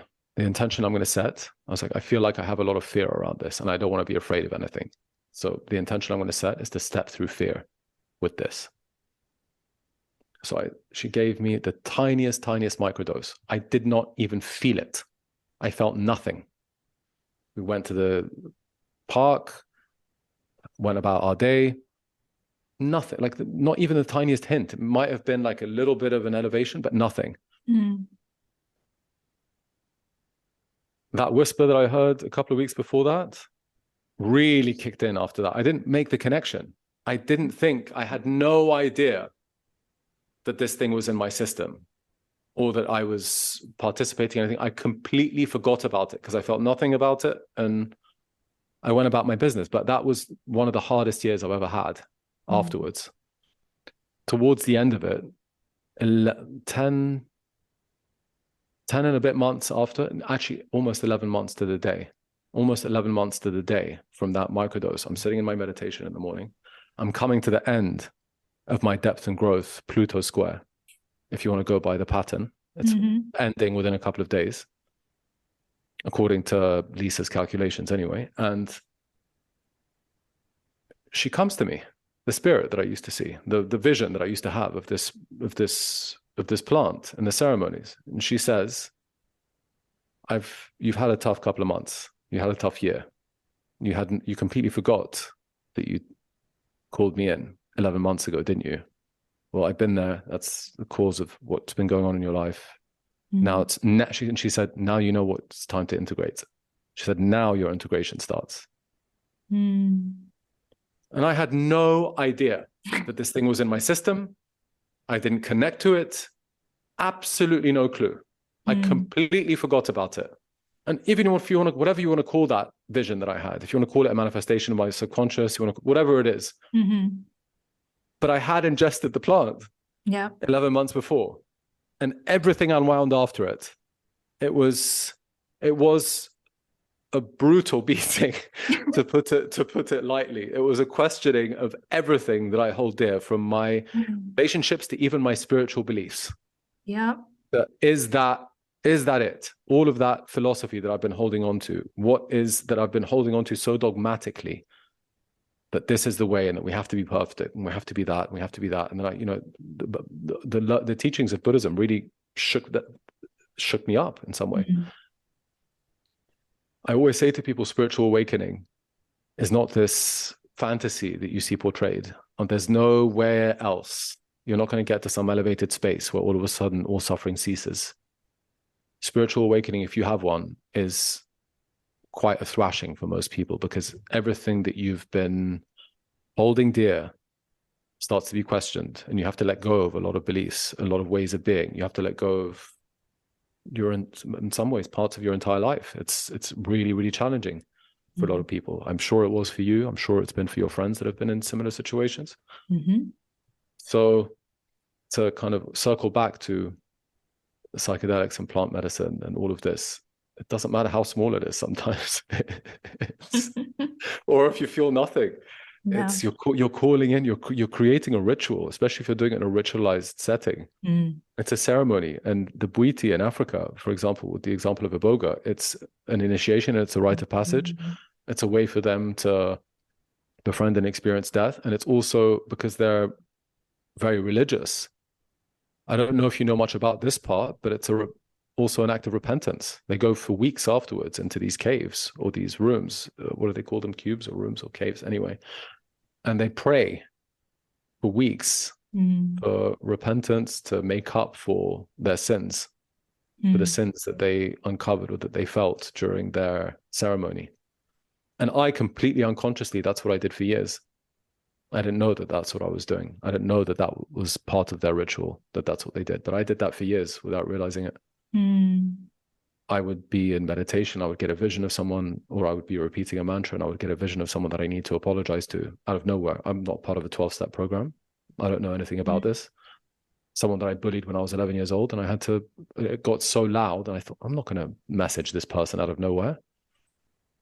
And I ended up getting so loud that I had to pick up the phone and message the person. I found them on Instagram, wrote them this message saying, I'm sorry for how I treated you when we were 11 years old. Aww.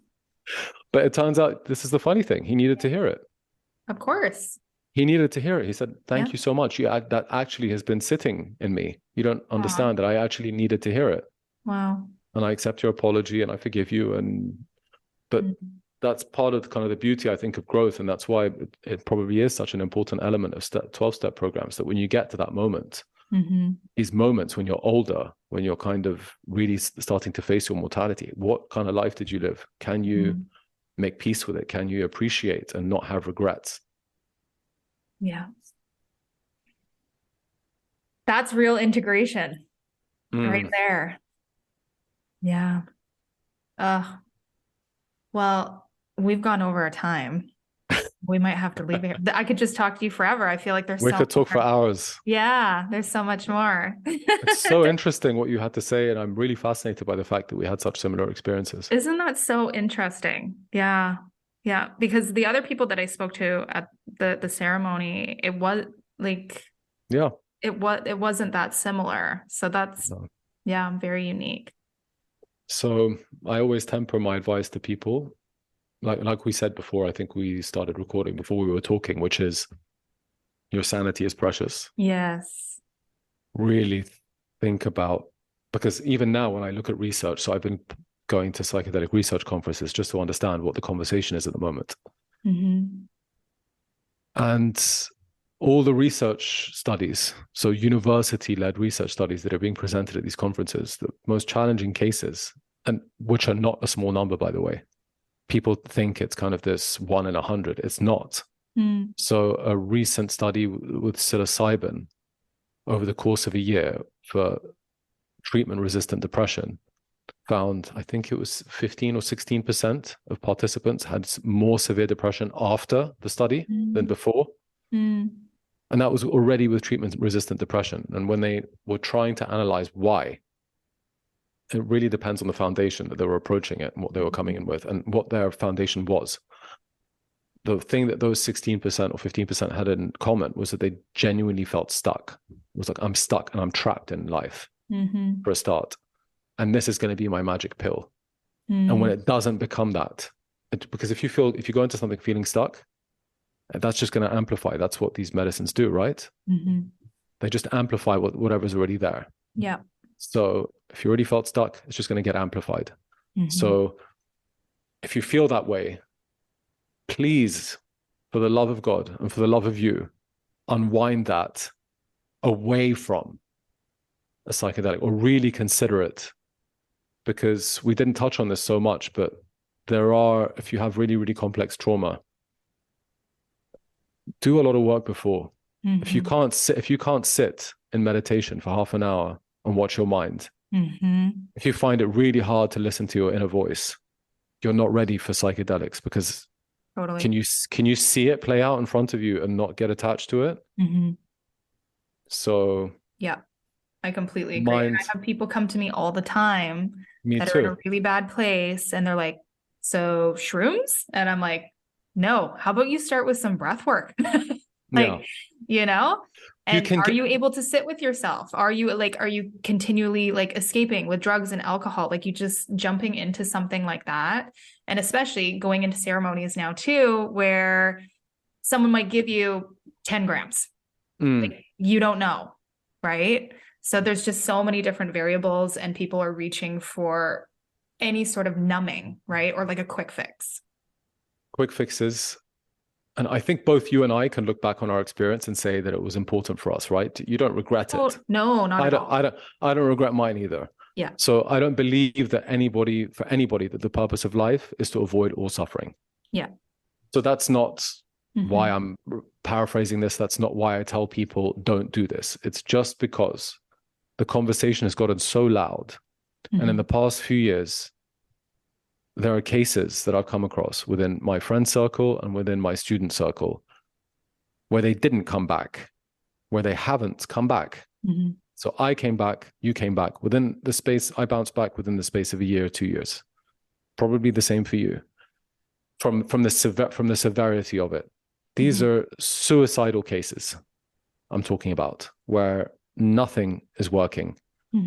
So maybe that's their path. I don't know. Maybe that's part of their destiny. I have no idea. But as a compassionate human, and you yourself, I feel, as a compassionate human, we're just opening up a conversation around, does it need to be this hard? Yeah. Are there other avenues for healing? Which there are. You mentioned breath work. So holotropic breath work and different kinds of breath work mimic the experiences of psychedelics without the cognitive fusion that can happen in psychedelics. You can go and have a very powerful awakening and dissolution through consistent breath work. If you go on some kind of breath work retreat for a couple of days or a couple of weeks, I've seen it happen. I saw it happen in India. People would leave different people. It happens. It happens. It's happened on my retreats. Some people come on the retreats or the things that I lead, and after a week they have these realizations. It doesn't need to be this full force severity ripping off the band-aid. Yeah. So that's the conversation that you and I are having, right? It's that be kind to yourself. Like, if you feel, and especially at the psychedelic research conferences, sorry, I know we're going over time. This is the last thing I'll say. It's all good. The psychedelic research conferences that I go to, the most vocal proponents of psychedelics, generally, if you speak to them, they don't have complex trauma. If I talk about the Graham Hancocks, the Paul Stamets, because I've asked them, they were not abused as children. They did not have this fear of God or fear of the unseen or fear of religion implanted into them. They've got their own stuff to work with, obviously, but they don't have this amalgamation and complexity that causes so many challenges for other people. So analyze and look to your idols, these people that are talking about these things, and compare yourself in some way. That's not to say that you can't have massive healing. There are obviously all these documentaries that you see, people that have severe PTSD from war veterans, for example, they get massive healing. It is possible, but they're doing that. The documentaries that you see, in order for them to be legal, they're doing that in therapeutic settings. There's a lot of work that's gone on before. There's a lot of work that goes on after, and support. It's not just something they're doing on their own at home, or in the case of one of my students, in an apartment on the frickin' Upper East Side of New York, someone who'd never touched a mushroom in his life, and in one night was given Cambo, DMT, and then ayahuasca. Jesus. And I could tell, What? Yes. So, oh my God, that's so traumatizing. I can't talk about his particular case because for his privacy, that's the only part that I can explain. But it was, I knew afterwards, I knew before that it was that I highly recommended against, and I knew afterwards that it did not suit him. Oh, well, of course, like the shock to your system is just so, it's so unkind to your body. That's so much. It's a lot. So really research, if you are interested in this path, really research who you're working with. Are they, just because they're a shaman from South America does not mean that they're the right person for you. A shaman from South America does not understand the neuroses of Western people. If he grew up in nature, in a supportive community, he's not going to understand someone with our kind of neuroses that's trying to keep up with this modern world and money and recognition and wants to be seen and trauma. They don't have, especially in their ancestry, what a lot of us have. If you talk about the Jewish population, they don't have the Holocaust sitting in their DNA. Talk about the Middle East, they don't have, it's a very, very different ancestry that's sitting there. Yeah. So that's it. Yeah. So, I mean, moving forward, like what do you kind of see? Like I think the path to legalization that's happening is too fast, too soon. Don't decriminalize, perhaps, but because I did a road trip up the west coast of America last summer. Everyone's preparing, particularly in Oregon, for full legalization, to be able to go into a store and buy psilocybin. It's already happening here in Canada. We have mushroom stores all over Vancouver. Yeah, I question if that's wise. And what is that being driven by corporate interests, by business, or is that genuinely going to help everybody? I don't know. I mean, I don't know that many spin out cases from psilocybin, I'll be honest. I know, I can think of a handful. It's not as wide as the other ones. So I don't know about you. Some, there's, well, I think she mixed some things, but I have a friend who has a friend. So it's friend of a friend, but she was quite, into spiritual stuff. And I think she was, she's fairly intuitive, but started doing medicines by herself, did a high dose of mushrooms not long ago. And now she's like, my family's out to get me, abuse, like all of this stuff that didn't actually happen. And it's the wounded inner child. Giving crazy advice to people, like you should leave your spouse because there's some like voodoo shit going on, and like just very, very, very ungrounded. So and that I don't know, maybe she mixed it with some other stuff, because I'm seeing that a lot now too, which I don't agree with, where it's in a more quote unquote clinical setting, or somebody quote unquote has a lot of experience and they're mixing ketamine with MDMA and the psilocybin. And it's like, okay, like these are ancient traditional like plant medicines with a spirit, and now we're fucking with everything, and I don't see it going well for us. It's not. And I definitely, from Iboga, for example, first of all, they told us don't mix. And secondly, it was a very clear message like this, you work with one at a time. Yeah. One at a time for a year.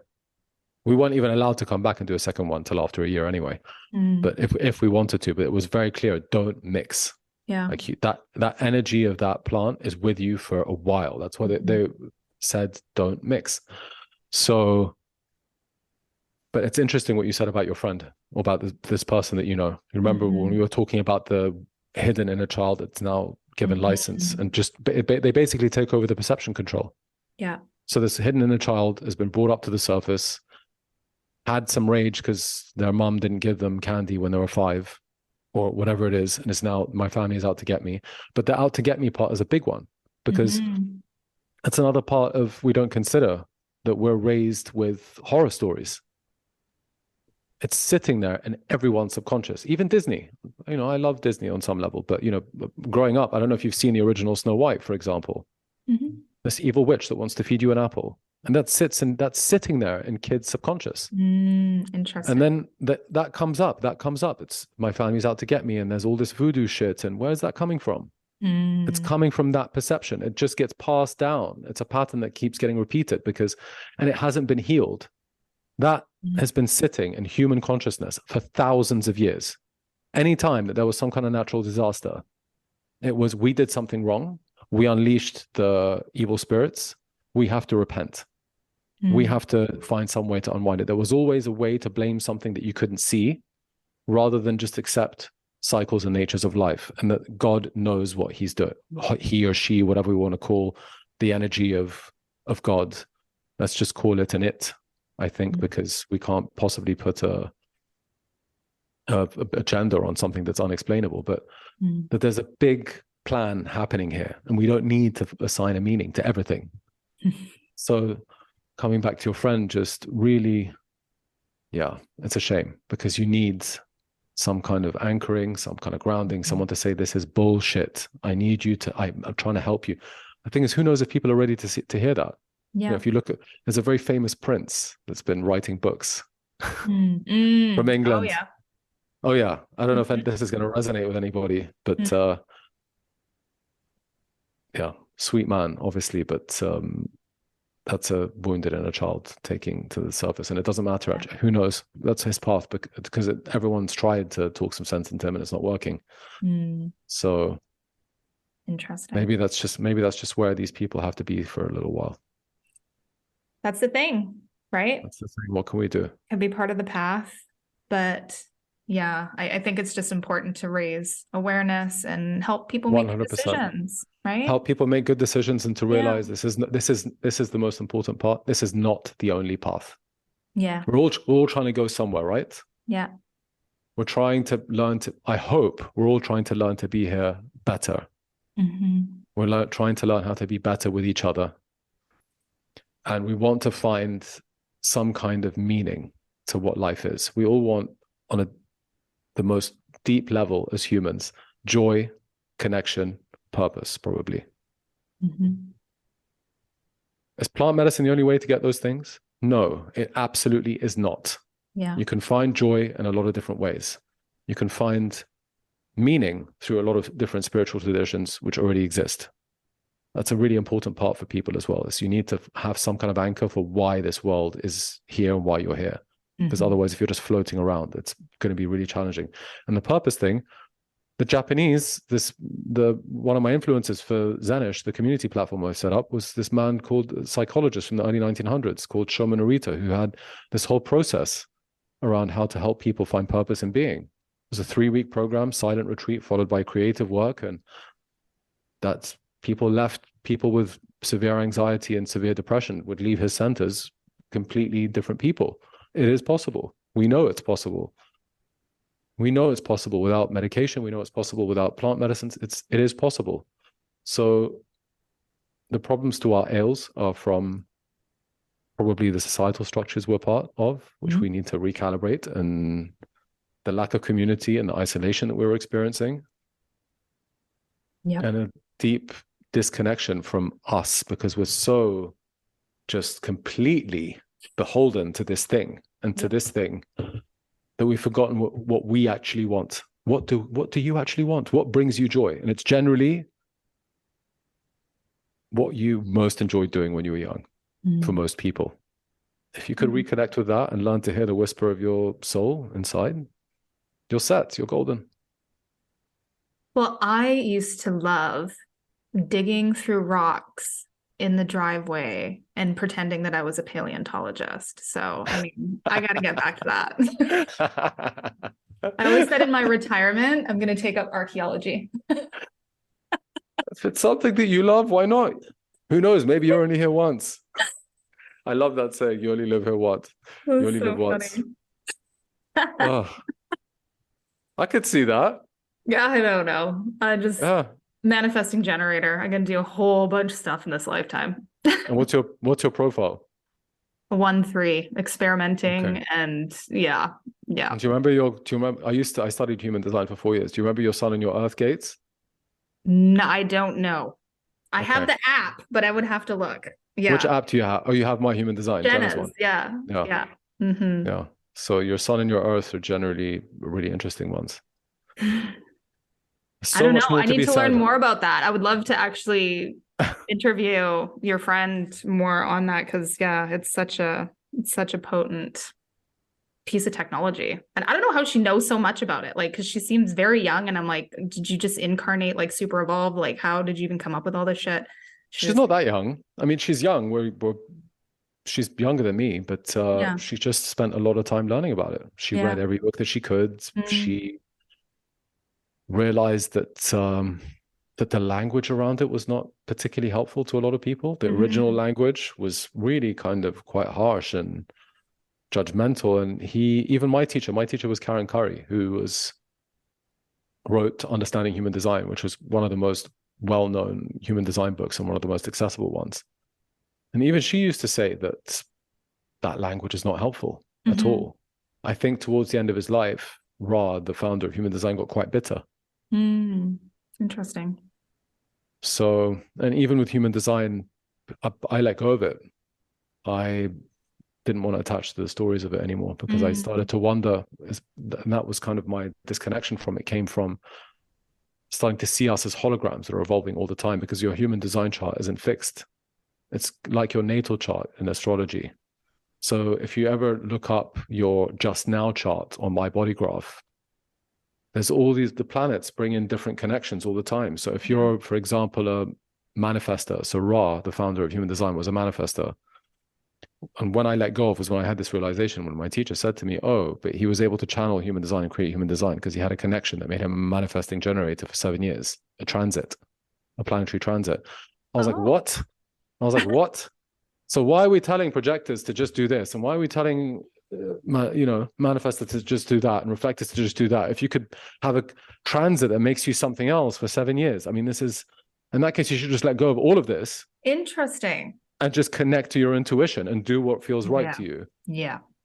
And then the conversation turned into, and the way that Jenna and I spoke about it was, well, it doesn't really matter because your just now connection is going to kick in anyway. So you can enjoy it and tap into whatever comes naturally to you through your natal chart, which are your inherent gifts, and just enjoy everything else that comes in because it's going to come anyway, whether you like it or not. Mm-hmm. So that's how transits affect us, as we were just talking about earlier. You don't really have, sometimes the choice point is to surrender to the transit rather than see it as a fate that we're being punished by. Let's see if the next time around we both deal with it better. Oh man. I feel like I'm dealing with this one very Me well. too. I actually, in hindsight, me too. I took it like a champ. Yes, I I'm do. very proud Yeah, of myself. proud. Yes, that's how I feel right now. Like day by day, seeing the blessings in it. And yeah, I think just coming home to self, focus, just tuning into intuition. Like, because you were right, there was that aspect of like, What is this? I'm not happy here. Like something's not right. Like I need to blow some shit up, exactly like you said, and the universe just kind of did it for me. But there was a preparation, right? Yeah. And I have a lot of Scorpio, tough Scorpio placements in my chart. So like there's always death and rebirth in my life. I have like a lot of like, I've lived so many different lives. Well, that's why we're talking. Chapters enclosed and a new chapter enclosed, and I'm starting a new chapter, which that's why we're talking. Yeah. I'm a Scorpio. Oh, okay. Scorpio sun, all this 8th house stuff. Yeah. A lot of 8th house Scorpio stuff. But it's all about letting go. Like, for example, me, I just knew. I realized, I was like, okay, everything's blowing up. I need to sit and just be okay with doing nothing. Like just let go. Do whatever I need to do, show up every day for the business. But otherwise, I'm not going to try and create anything this year. I'm not going to try and do anything else. This is a dissolution time. I need to surrender to that I'm not doing this year. I'm not getting anywhere else. I'm letting whatever needs to unwind. And Yeah. a lot of that was within my consciousness as well as within work. Yeah.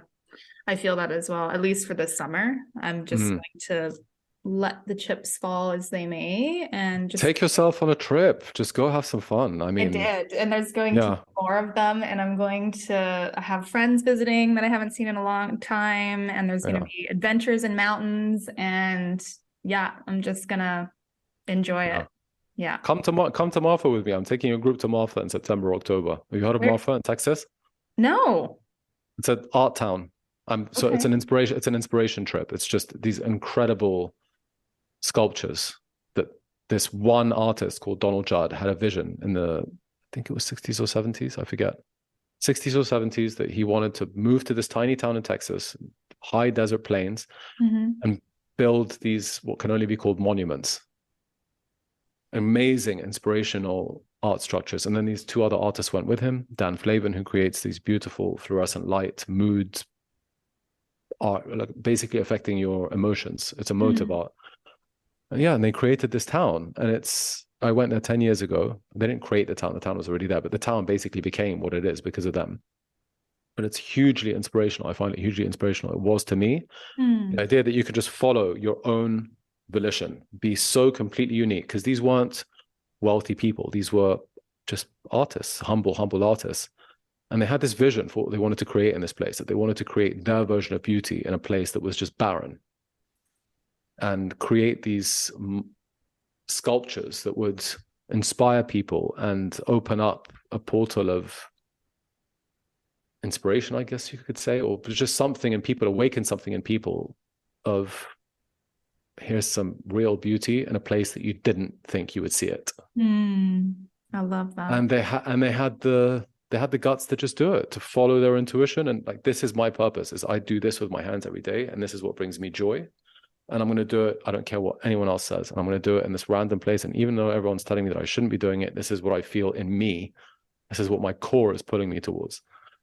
So I've always been really, really inspired by that place. And that's why I'm so excited to take people there, because I think a week of meditating on genius will be fantastic. Like I said, the intersection with spirituality and creativity, and the fact that we can walk this middle path, and it doesn't have to be extreme or the other. And hey, why not meditate in a foundation with, like, we've got this place privately for an hour. Yeah, let's meditate in here for half an hour, and like really kind of take in this energy of uniqueness and gumption. Let's call it gumption. I love that. I'd love to come. I'm game for everything right now. I miss traveling, and like I was stuck here in Canada for years, feels like, and I miss the transformational events and the people, and I was all over for a long time, and it's time to start moving again. Good. Yeah. I can't wait to see what you do. Thank you. And thank you so much for this conversation. It was absolutely beautiful. How can people connect with you? So I'm on Instagram. My handle is @I 2 underscores and then Kamel, Kamel. I don't offer that many private sessions. I'm quite booked up at the moment, but if anything that I've spoken about resonates with people, if they need mentorship, reach out to me when I have time. I'm really, really happy to help anybody that needs it for a couple of weeks or for a short amount of time, a couple of months generally. My new platform, Zenish, which is just now on Instagram. We're still finishing the visual identity. We haven't finished building out the website. We've just got a landing page. Hopefully by the fall, it will be done. That Instagram page is @_Zen_ish. And we'll be running transformational voyages around the world, around the themes of life. The first one will be to Marfa. I'm called next spring to do one to Australia. Don't ask me why. It came to me in the meditation. I've never been to Australia. Okay. There's something about the nature there that I feel like people need, because it's so raw and untouched. And perhaps seeing what we're doing to the Great Barrier Reef will impact people. That's something that's really, really calling to me. And so there'll be smaller trips as well. There'll be things within Europe. I used to take people to Disneyland. in Really? LA, actually. Yes. And now I'm going to do spiritual trips to Disneyland. I love Disneyland. I've been there twice, and Mhm. it very much is the happiest place on earth. I mean, I haven't been So there since whether, I was 12, but it's whether, fucking great. whether it's Disneyland or it's another kind of joyful amusement park, something along those lines, but there's something about Disneyland. Again, it comes back to gumption, having the vision and just creating this out of human imagination. So I'm doing spiritual trips to Disneyland Paris at some point next year too. Oh, cool. Yeah. So We're fun. going to have our meditation in the morning. We're going to go queue with a meditative attitude. It'll be a walk. It'll be a meditative queuing. We'll go on these things with full joy and abandon and just go around and be like, my God, a human came up with this and made it. Like, it's so fantastical that it can't help but bring you joy and inspire you to go and bring joy to other people. That's my hope. I love it. Mm. All right, for everyone Okay. listening, make sure you connect with Kamel. This is so exciting. I love your vision and yeah, everything you're creating. I'm really interested in learning more as well. So let's definitely keep in touch. I hope so. And maybe we'll have another conversation here soon. I would love that. I would really love that. It feels like we need a part 2 at some point. This is not finished. No, it's not. All right, everyone, make sure you share this episode with someone that you feel would benefit from it, and we'll catch you on the next episode. Thanks so much for sharing your time and energy with us today. We'd love to hear your feedback on how our podcast has impacted your life, and are also open to suggestions for new and interesting topics. Please leave your comments with a quick review to help us grow this magical community of wellness warriors and light workers. Every month, we select one lucky reviewer to win our big magic box, containing all 3 of our beautiful magic lattes. To connect with us further, check us out on Instagram at wild_remedies. Thank you again, and see you at the next episode.